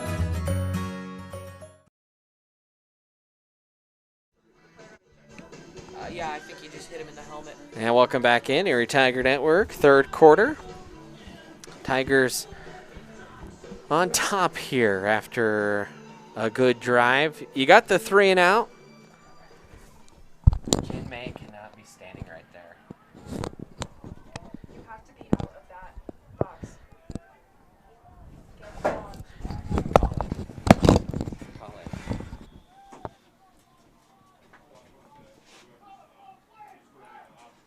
Hey, Jen May, you gotta back up. You cannot be where the players are standing. And a low kick here for the Tigers, fielded at the 1-yard line and dropped to the turf. Picked back up, and Ferguson is running across the field up the left sideline and is met by a host of Tigers at about the 25-yard line, and that's where Heritage will start their drive. Picked up by number 3, Terrence Ferguson. Will bring up a 1st and 10 for Heritage. As the Erie defense comes back onto the field.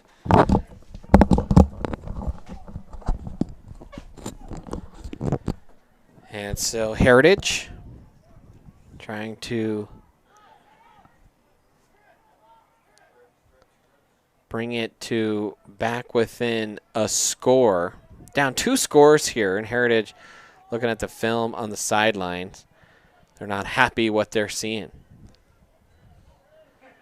And there's a handoff. Left side Ledoux will pick up 5 yards. Gladue, I beg your pardon. Brought down by a series of Tigers, bring up 2nd and 5.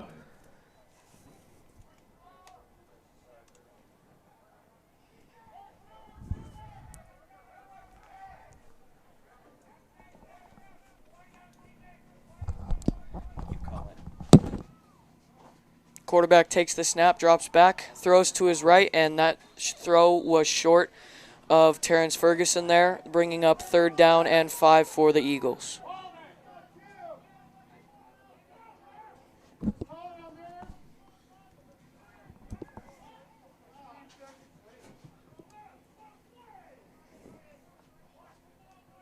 Heritage getting their play from the sideline, back up to the line of scrimmage.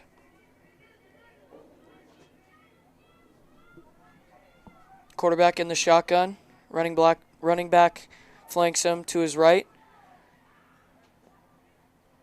They look to the sideline.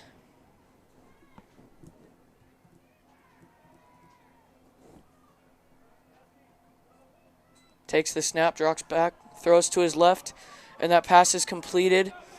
And it looks like that will be enough for a first down for the Eagles. Up to about the 40-yard line.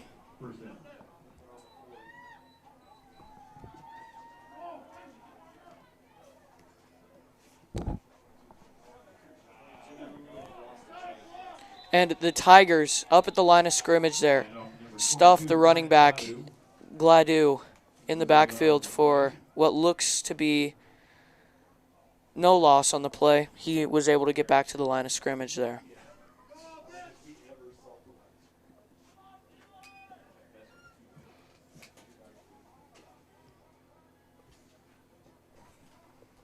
Quarterback in the shotgun, takes the snap, drops back deep, and throws a screen pass to his running back that was just overthrown and incomplete, resulting in a 3rd and 10 here for the Eagles. Bring up 3rd down.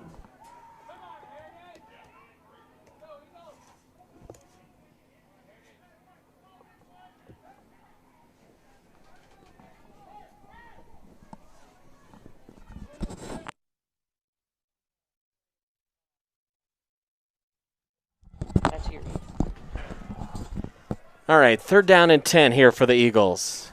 Carrasco takes a snap. He's going to fire it high down the field. No one there. And they will call a flag. That actually carried a little bit. I was looking right through a window pane, and those players were disappeared on my view. And all of a sudden they came into sight. So a little bit of a tie-up there and a penalty called. And a pass interference.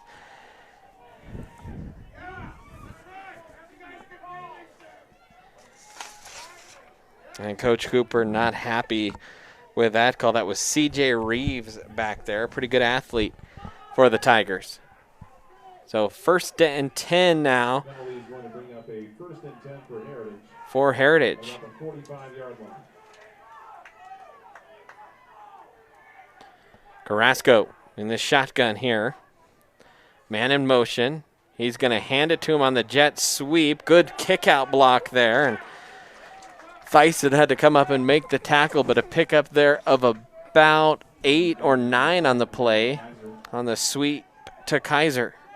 And the Heritage offensive line there doing well, holding the Tigers back and giving their running back the opportunity to work the ball up the field. So 2nd and 1 here for Heritage. They're going to pass. Carrasco pointing out traffic, fires and whistles it wide. That one intended for Calvin Robb. And going to bring up 3rd and short.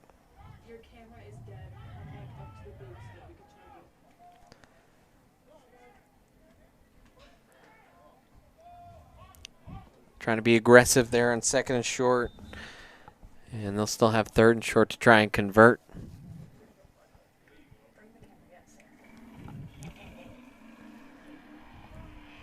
Tigers fans trying to rev some engines from out beyond the stadium to get some noise here on this 3rd down. Ferguson in motion. They fake it to him and then hand it to Gladue, who gets wrapped up by Farling, who shot in and made a great tackle. And so Gladue is dropped for no gain. That'll bring up 4th down. And how about what an excellent tackle from Jacob Farling. And the Tigers were not fooled there on the misdirection call by Heritage. And Farling having no trouble getting into the backfield and wrapping up Gladue. So 4th down here for the Eagles. Carrasco checks into the sideline. See if they try and pass for it or run it behind their 2 monster tight ends on the right side. They're going to pass for it. Carrasco's going to throw it down the sideline, almost one-handed, and that'll fall incomplete, and a turnover on downs. And now a flag thrown by the official. I think they're going to call it on an unsportsmanlike and not an interference call. For number 11, Calvin Rabb. Not sure, though. No, they will call it interference. That was as late of a flag as you could possibly get. And so a fresh set of downs for Heritage.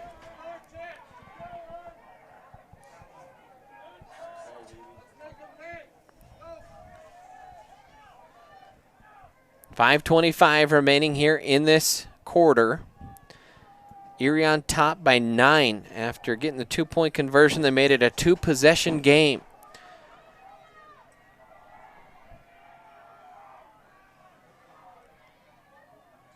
Snap, give, and weaving through traffic, big hole, and Gladue will score. So after the penalty, a big run of 22 yards and a touchdown by Brian Gladue. And Heritage back to within 1 score here.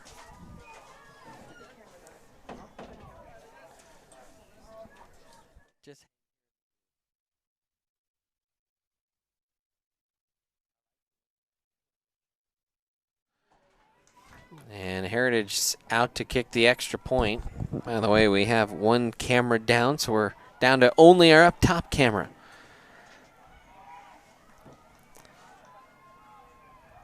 The kick is good. So 2-point game here. 5:18 remaining in the third quarter. We'll take a timeout here on the Erie Tiger Network.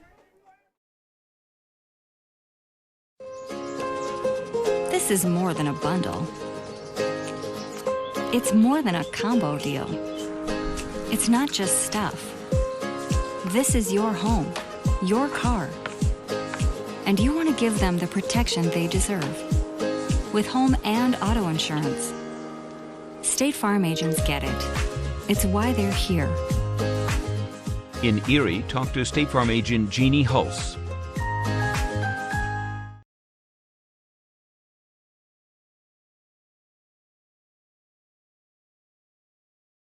Oh yeah, it does make the O, it looks like. And welcome back in, Erie Tiger Network. Brandon Bird here with you. Ethan Dillinger on the call. As Erie, they still lead it here, but their lead cut down to 2. Heritage looking for their first win on the year. Erie would like to pick up win number 3, and they have had a rough schedule and some tight games. A double overtime thriller that they just fell on the short end of against Windsor a couple weeks ago. Last week, a tough one to Brighton. And next week will be a fun game out at Broomfield.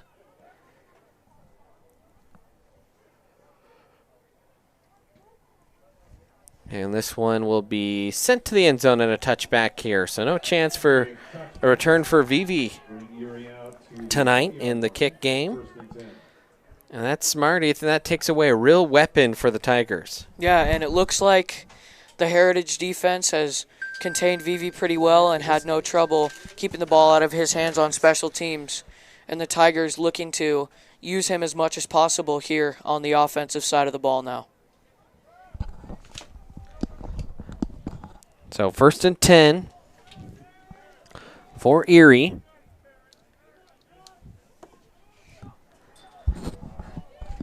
With Rierick in the shotgun.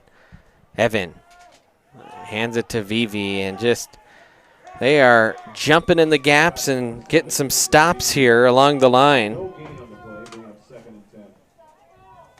And Vivi only 170 yards rushing tonight. Has had 2 runs longer than 10 yards. Check that, make it 3 runs. But, man, we are used to seeing some long ones. Through the first 3 weeks, he was averaging about 25 yards a carry. 2nd and 10 here. Rierick takes the snap, play action, looking, fires. Oh, the out route, and that was tipped. He was looking for Big Ox, and that was almost intercepted. So, big 3rd down coming up. You want to pass the ball, I think, here if you're Erie. But backed up 3rd and 10. The run game has just not been quite as strong tonight. Rierick He'll roll. Pressure coming from the backside. Gets rid of it. Good quick release, but falling to the turf was, I think, Gus Fonseca Walker, and he'll be a yard short of the first down. Some Heritage players there calling for an incomplete pass. So Tigers on 4th and 1, I think are going to go for it. They don't want to punt this back. So, man, this is a big moment in this game.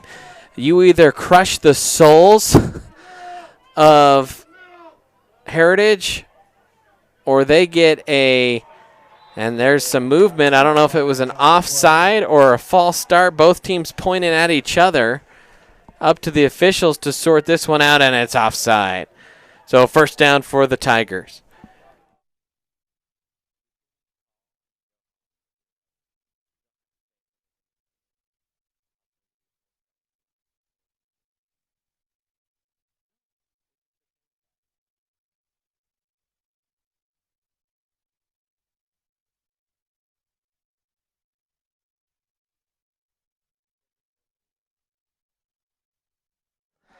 First and 10 now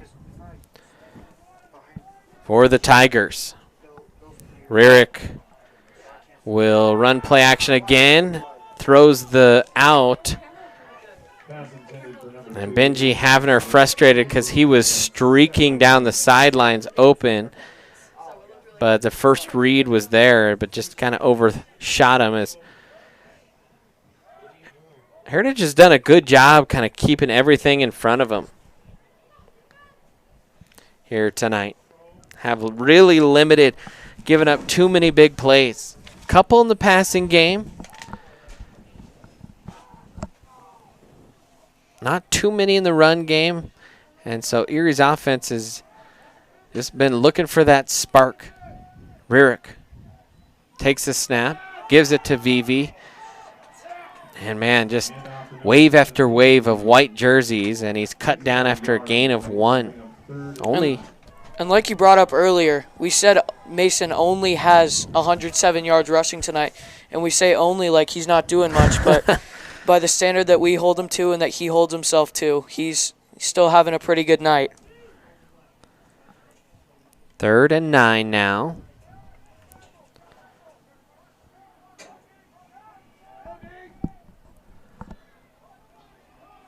Rarick in the shotgun. He's got 2 to the near side. Ooh, takes a low snap, almost dropped it. Now looking, fires the deep curl, and just through the fingertips of Havner. And so an incomplete pass there for Rarick. That got on Havner in a hurry.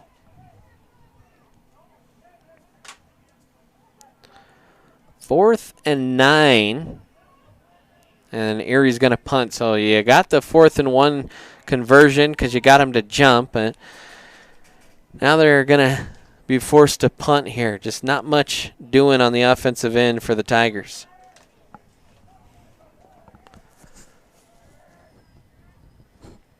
Piper will send this one high, and he got underneath it, and it's going to check up on the Heritage side of the field, and a net punt of about 11, 12 yards there. And so Erie,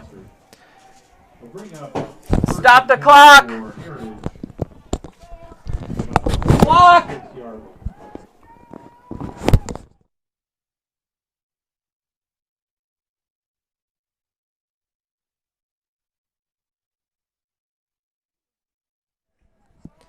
So 2:31 remaining here in this third quarter. Erie on top by 2. Heritage takes over in excellent field position, and they've been feasting through the air on the deep ball. Carrasco.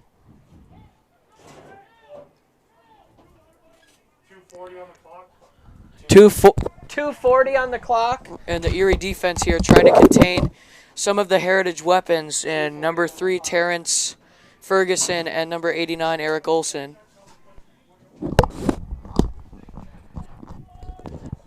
So 1st and 10 pass out to the near side. Ferguson catches it. Now he's on the move. Ferguson breaks one tackle, still up the sideline, and just tiptoes out of bounds. And a nice gain there for the future Oregon Duck. A pickup of 13 yards.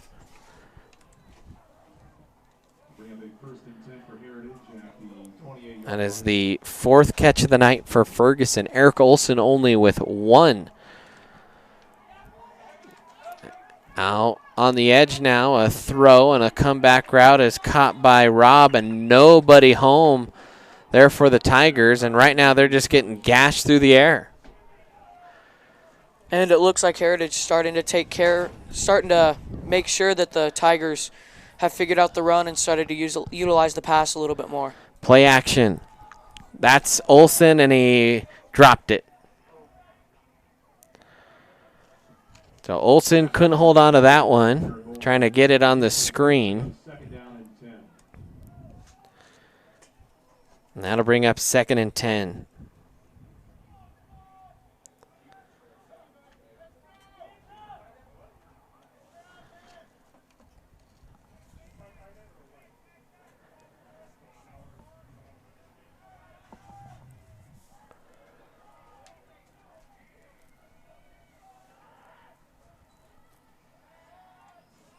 Now swung out here to the near side, a good curl route and caught there by Kaiser, and another pickup there of 9 on the play. That'll bring up 3rd and a long one. And Andrew Piper this year has been a force this year on the Erie defense. Maybe he can come up with a big hit on someone here for the Tigers. Yeah, he's been a human wrecking ball times. A bobbled snap and a good job, good awareness there by Carrasco. Just kind of weaved his way through some defenders and dove forward, a pickup of 4. At the start, when he bobbled it, it looked like he could be in some real trouble there, and was still able to pick up the 1st down. Good heady play.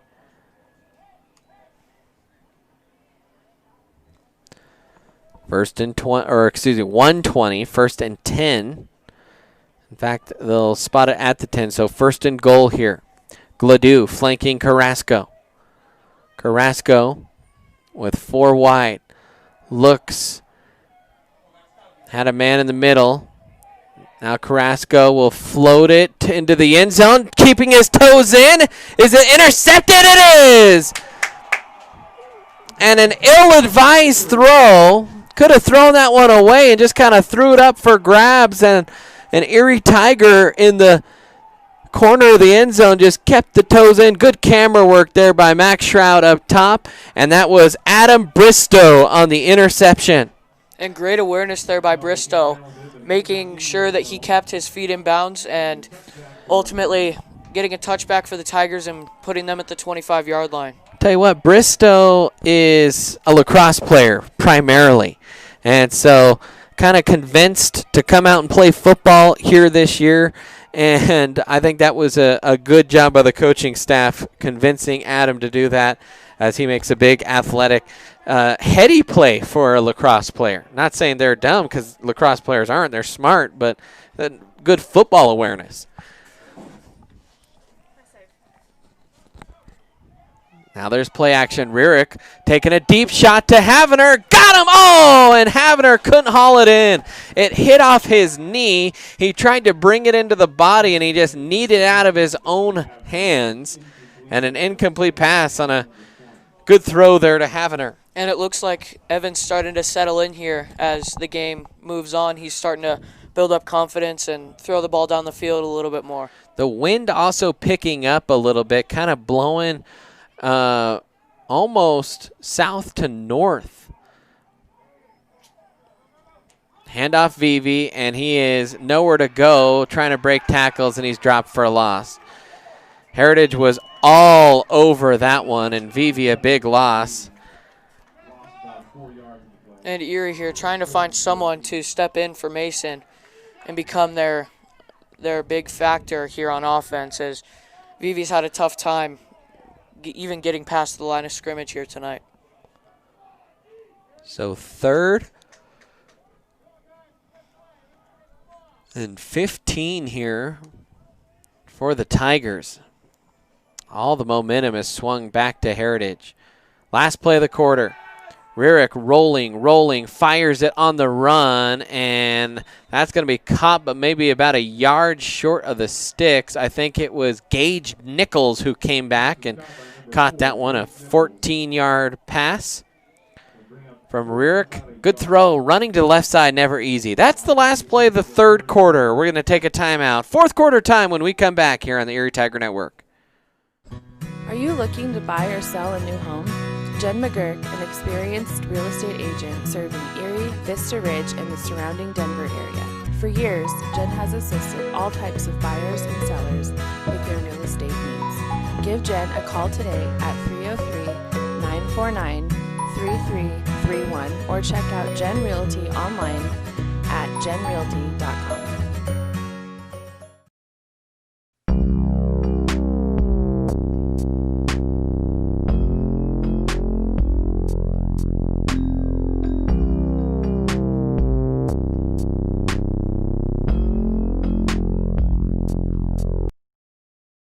Front Range Landfill puts all your needs in front of everything else.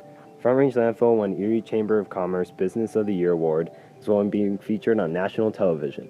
We are very proud of our facility and we welcome the opportunity to address your disposal needs.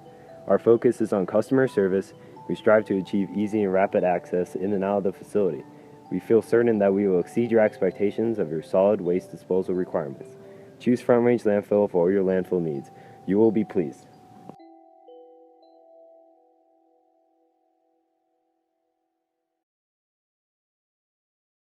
Jeff Foxworthy here. You know, if you've ever found yourself repeating the same thing for 75 years, you might be Smokey Bear. Only you can Welcome back in, Erie Tiger Network. Start of the 4th quarter, and Tigers are going to go for it again on 4th and short. Or they'll take a delay and try and get them to jump offside.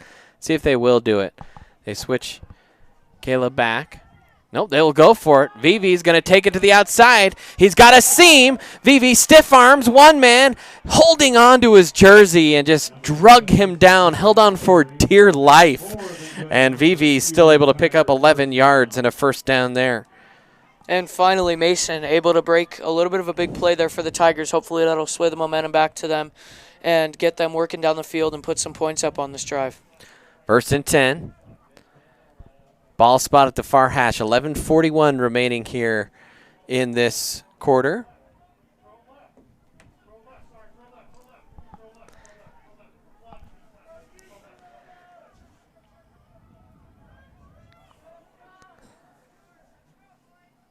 Handoff, Vivi, and he breaks a tackle, still on his feet, and Vivi just kind of bobbing and dodging through traffic.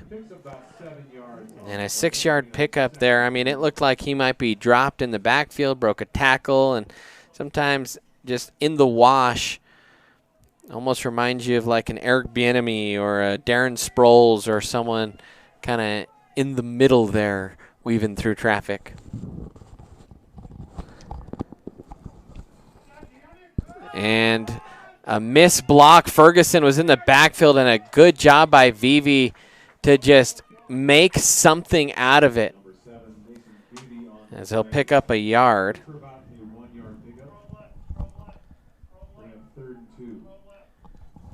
I mean, Ferguson was in the face of Vivi.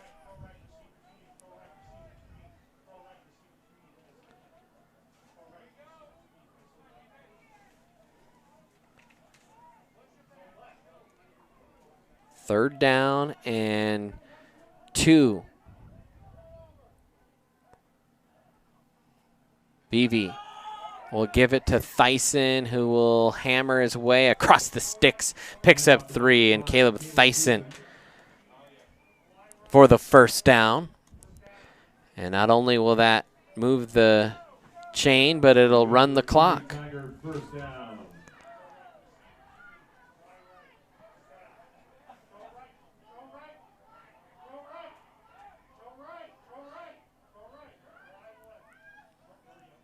Erie running pistol with Vivi.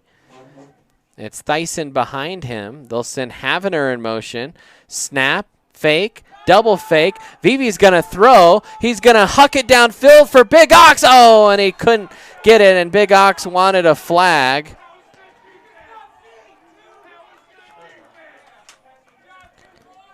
And really, it was just hand fight. I didn't see much in that in terms of interference. I think Aiden had a good chance. So a little bit surprised that Vivi ended up throwing that. That was good coverage, good awareness by this Heritage defense. And Big Ox running a great route down the field, just unable to haul that ball in as there was good coverage by the Heritage backs. Vivi low snap, and he's going to hand it off. Thyssen breaks a tackle, but he is just walled up there, and nothing going for this Tiger ground game. I'm going to tell you what, they've rushed for 185 yards, but it has felt like they've been in quicksand here in the second half.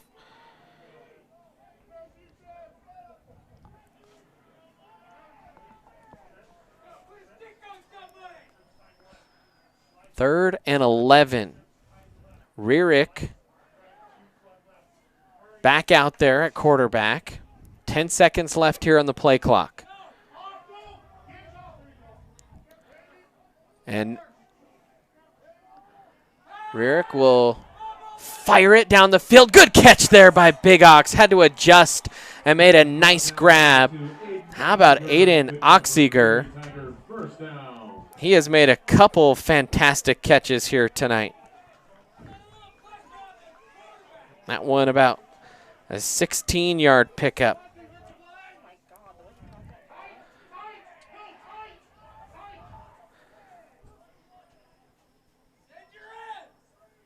Rierick takes the snap, keeps it himself, gets blasted pretty good, but Rierick, a pretty big kid, just kind of bounced off, spun around, and picked up good yardage there. And Tiger had to be helped up off the turf. That was Jackson Clancy. Hopefully he's okay.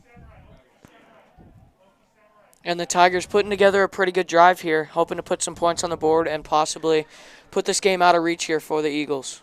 Yeah, you put points on the board and you grind out the clock. That is just what the Tigers have needed. Now Vivi back out there with Wildcat and Thyssen. He'll keep it himself right side. Has a little bit of a hole, and there's a hold there. I think they're either going to get Pastore on the hold or McConnell. Actually, they may have even called that one on Clancy. I'm not sure. As it was Vivi pressing the hold and bouncing it to the outside. The defender tried to follow him. The offensive lineman that held just kind of grabbed on for too long. So instead of 2nd and 2,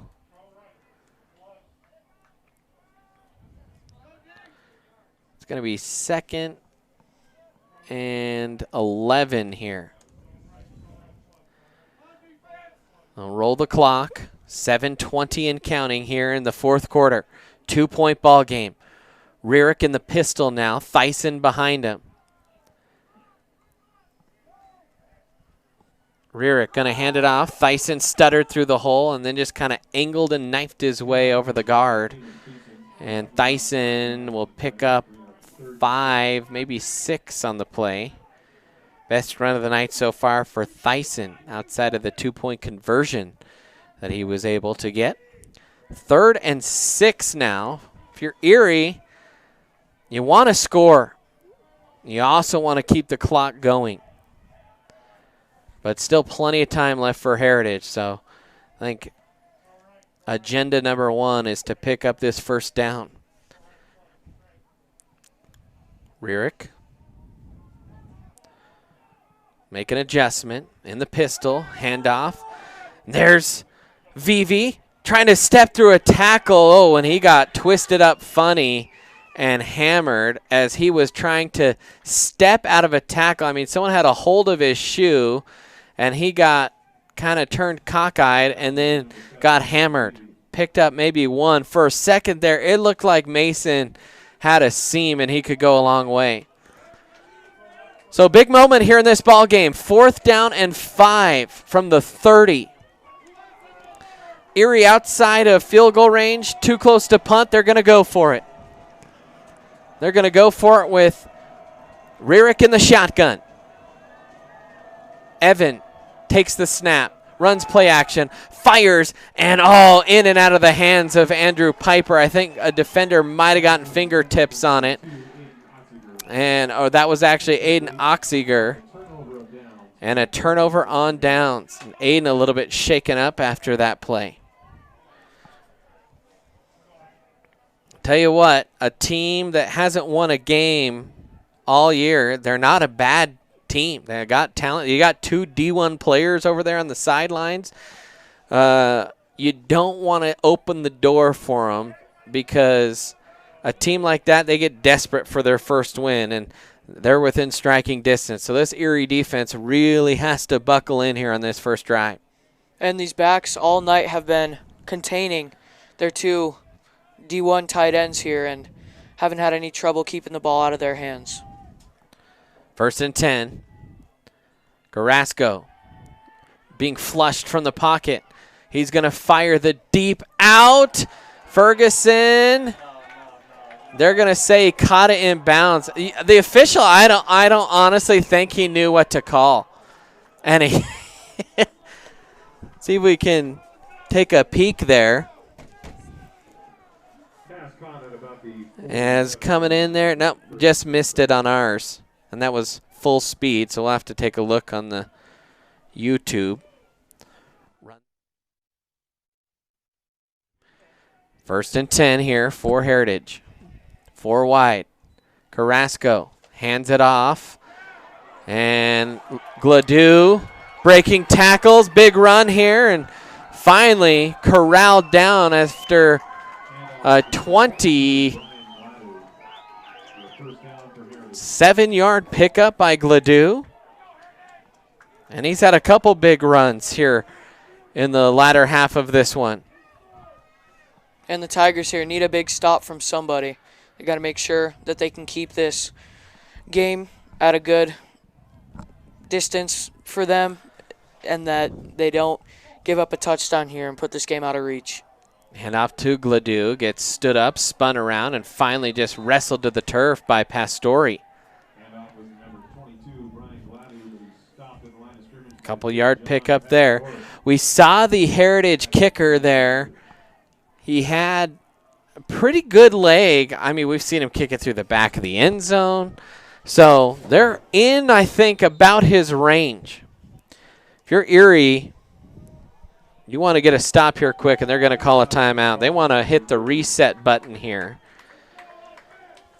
And so with 4:36 remaining here in the 4th quarter, Tigers clinging to a 2-point lead. And Ethan, if you're Coach Wu out there defensively, what are you telling your guys? Just to make sure that the Eagles don't get behind you on the 2nd level and make sure that they aren't able to put this ball in the end zone and keep the ball for,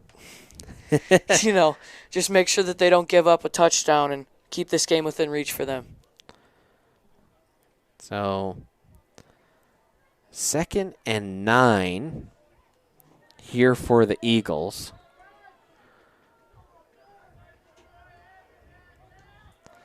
Heritage will come out here with Ferguson on the near sideline.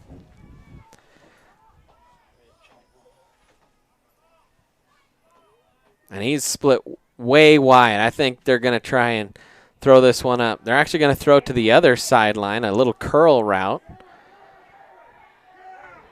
And I think that was Rob, and he's just being pushed by teammates ahead. And the ball popped free at the very end. But a first down. Pass is complete.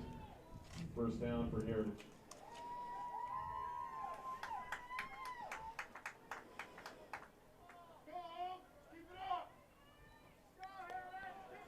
Calvin Robbs had himself a solid game. 1st and 10, ball spotted at the 17. The official trying to help fix the jersey of Calvin Robb. So here we go. And false start. Robb jumped off the line. Everyone flinched on the Tiger defense. No one jumped. Tigers have been much better this season. Last season, I tell you what, if teams wanted 5 yards, it seemed like all they had to do was a hard count and Erie was going to jump every time. So good to see this season Tigers a little more discipline along that defensive front.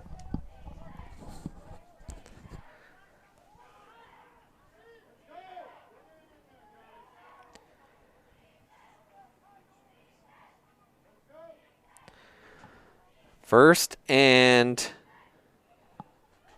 15 here now with 4:22 remaining.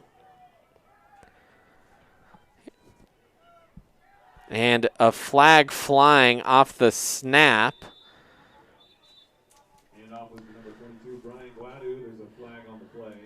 It was a loss of a couple. Let's see what Erie decides here, because you had a negative play for Heritage.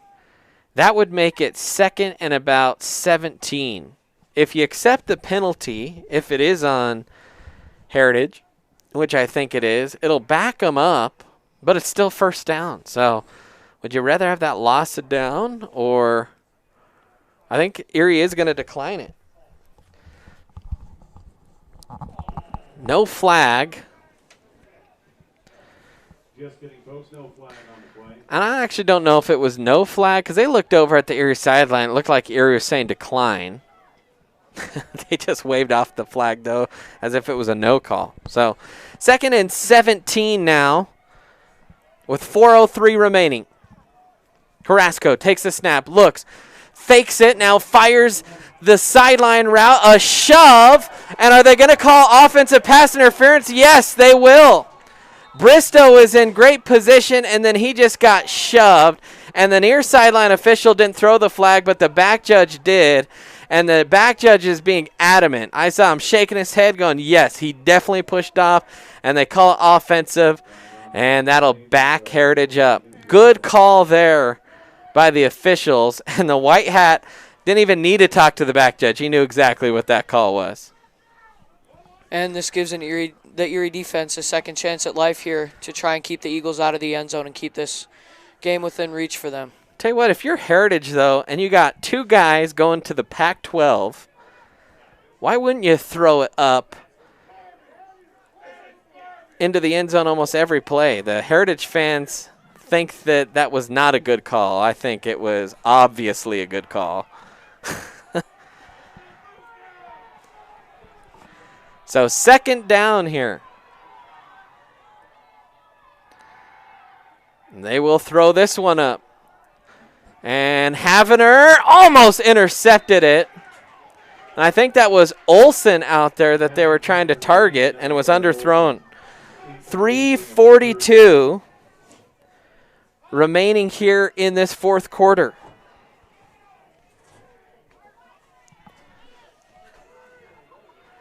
Third and real long here. 3rd and about, well, let's see, you got to get down to the 6, and it's out on the 36. So, yeah, 3rd and 30.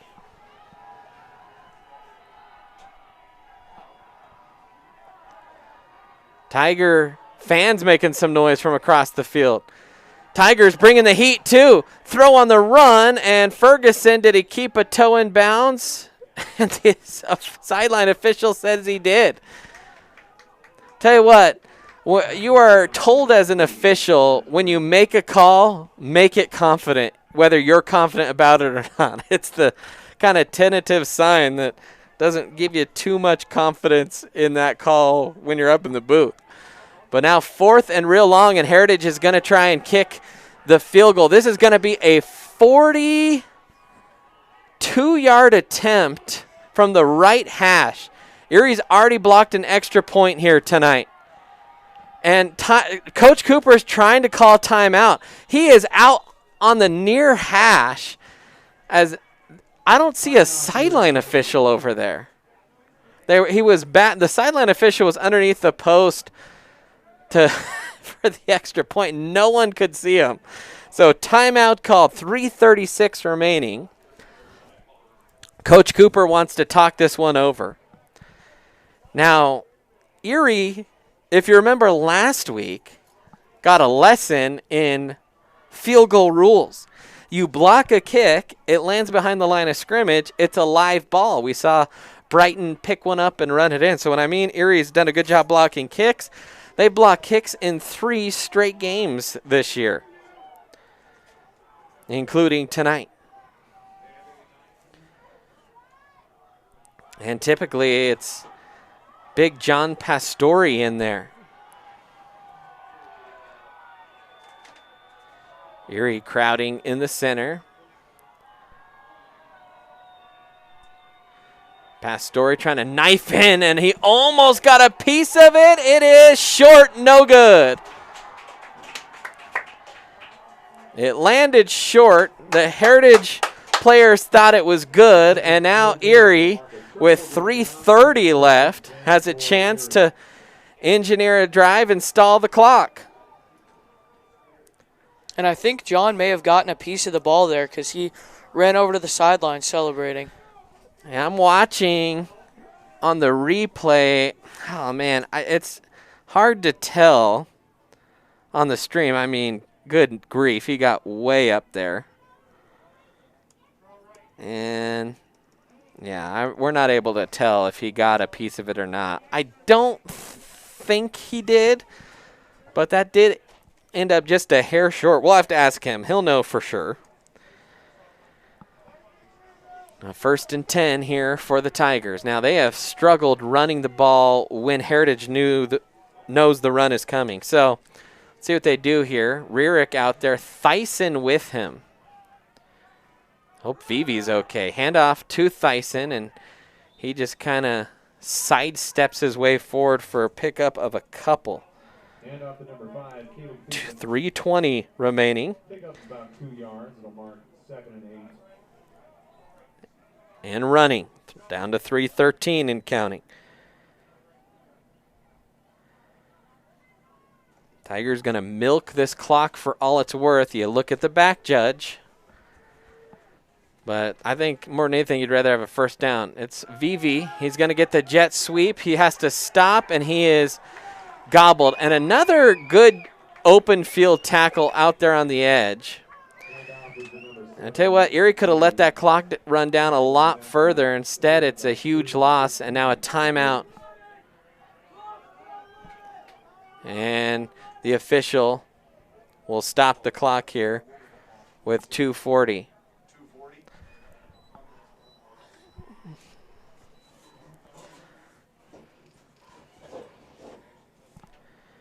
So we'll take a quick timeout. 2:40 remaining. Tigers on top. Are you looking to buy or sell a new home? Jen McGurk, an experienced real estate agent serving Erie, Vista Ridge, and the surrounding Denver area. For years, Jen has assisted all types of buyers and sellers with their real estate needs. Give Jen a call today at 303-949-3331 or check out Jen Realty online at jenrealty.com.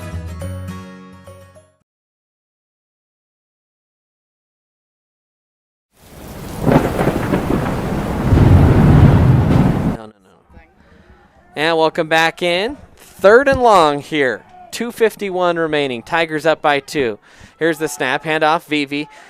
Trying to just kind of slalom through some tacklers. And more than anything, I think Erie wants to burn some clock. And, boy, this just doesn't leave you with a very good feeling in your gut. And a timeout called with 2:41 left by Heritage as they want to preserve some time. So plenty.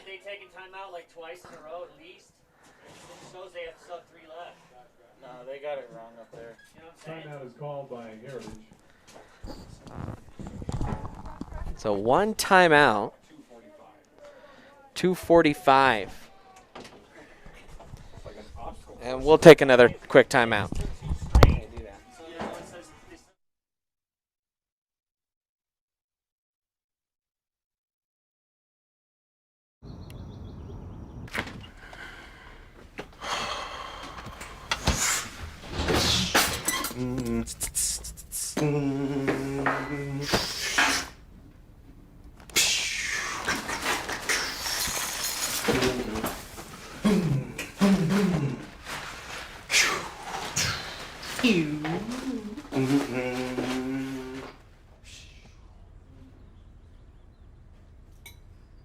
Welcome back in, Erie Tiger Network. 4th down. Erie's going to punt. Ooh, and that one was almost blocked, and then it came out low and hot, and it took a heck of a bounce, a huge Tiger bounce, and rolls all the way down to the 22.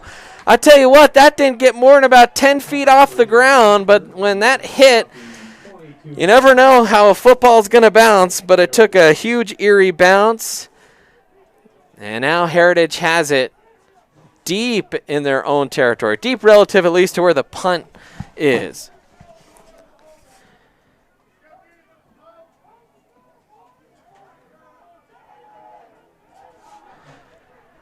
So 1st and 10 with 2:35 is when they will start this drive.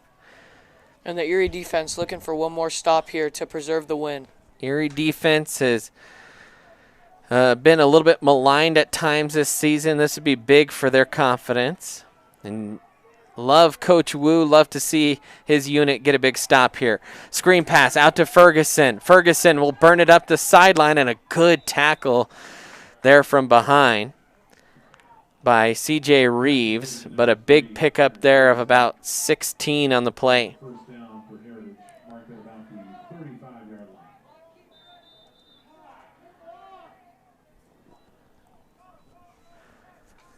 And they're going to have to add some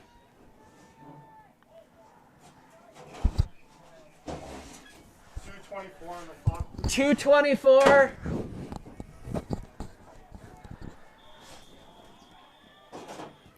So 1st and 10 here. Clock rolling.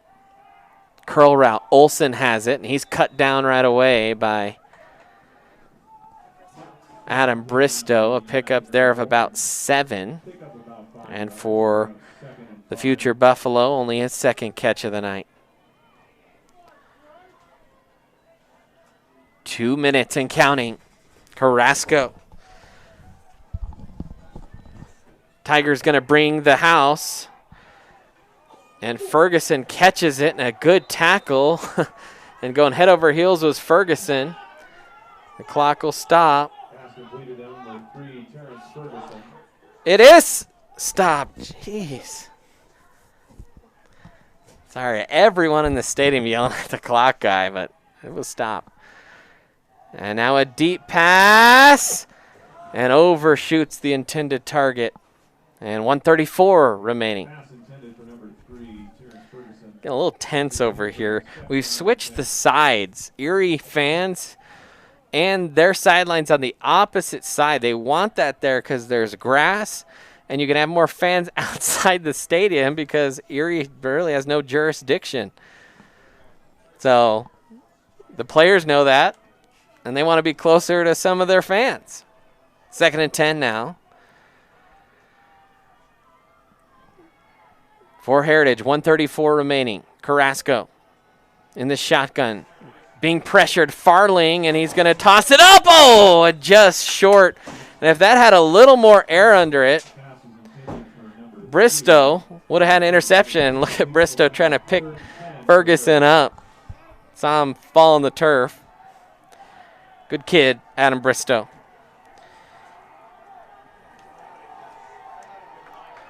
Third and 10. Erie fans getting loud. At least 2020 high school football season loud. You only have 75 or so inside the stadium. Carrasco takes the snap, looks, fires. Oh, not held on to. Piper jumped the route, and he just couldn't hold on. That was a good break by Piper, and we know how aggressive he is.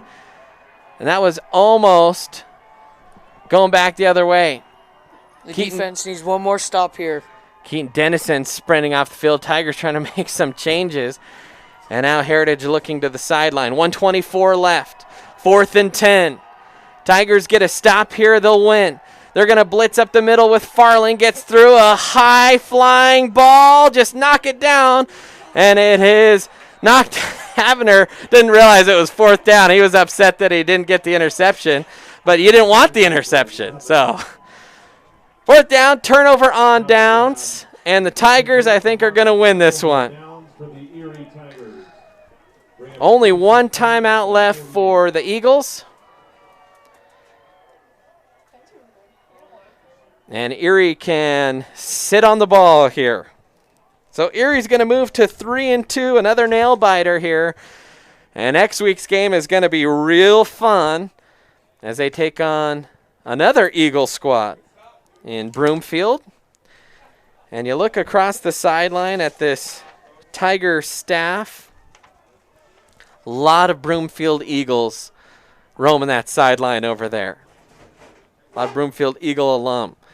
So I think that'll be an interesting one next week as Vivi will get it and the clock is whistled, or the play's whistled dead. And offside on Erie's sideline, I think. Well, how can it be offside on the offense? I don't know what that call is. I just assumed it would be a sideline warning. That's not the signal for a sideline warning either, though.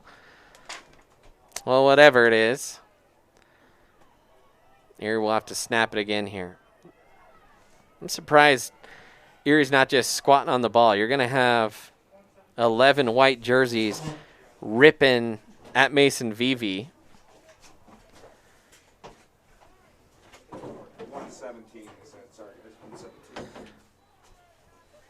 And the clock operator has had to change the clock a lot tonight. That one wasn't his fault.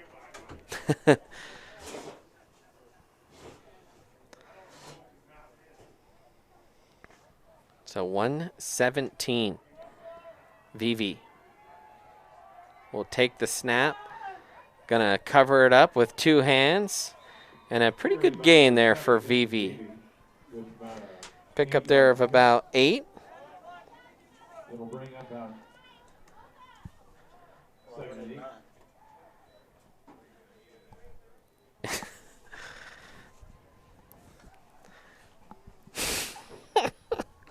Sorry, we're having some people complaining about the clock running. It should run. Now there's a timeout. It was making us laugh up here in the booth. Because it just is adding to the confusion, but it was properly done 2 times in a row. So 15-13. Tigers still on top. You just got to hold on to the ball for 2 more plays, and this one will be in the books. And Erie will have their 3rd win of the year. Heritage will drop to 0-5, but you got to hold on to the ball first. 59 seconds left is how much time is in this game. And Ethan, you know, it wasn't pretty at times, but in the end, you got the job done. Yeah, and this is a scrappy Tigers squad that just found a way to secure the win tonight with a few big defensive stops and overall to just hold off the Eagles and some of their bigger weapons tonight. And it's a young Tiger squad. I mean, you look at this team, you obviously had the freshman Blake Barnett start the first game of the year at quarterback, and he looked like a stud through 2.5 weeks before he got knocked out and hurt his collarbone, or I guess 1.5 weeks. But you saw the decent depth behind Blake at quarterback in both Austin and Rearick. They'll both be back next year, and some young offensive linemen, and now Erie kind of in the victory formation here. And Vivi catches it, kneels it down. And Ferguson's going to get a personal foul called on him. Came in, swatted the ball. Multiple flags on the play.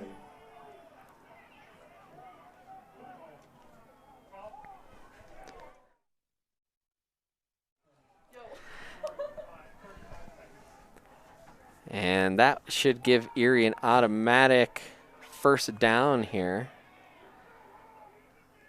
And Coach Cooper out there telling Vivi, hey, here's what you got to look for from the back judge. You know, Vivi, not a quarterback, not something he usually has to watch, is trying to run down the play clock.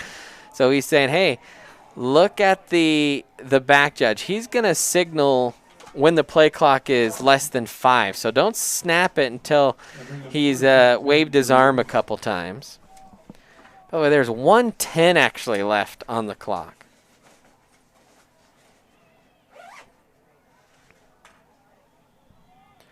And now they'll run it here. And they'll stay in victory formation. This is the longest last minute and a half of all time. Broomfield narrowly eking out a win against Windsor last night. So their perfect season will be on the line next week. And Erie, I think, would relish the opportunity to spoil it, as Vivi will catch it and kneel. Snap taken. Number 7, Mason Beebe. We have second down for Erie. And one more snap should do it. Well, kind of a weird, unique game. That'll do it, as there's the last snap. The players will hold their helmets and say thank you to each other. And that is going to do it for game. The Heritage Eagles 13 and your Erie Tigers 15. And overall, a good night to be an Erie Tiger.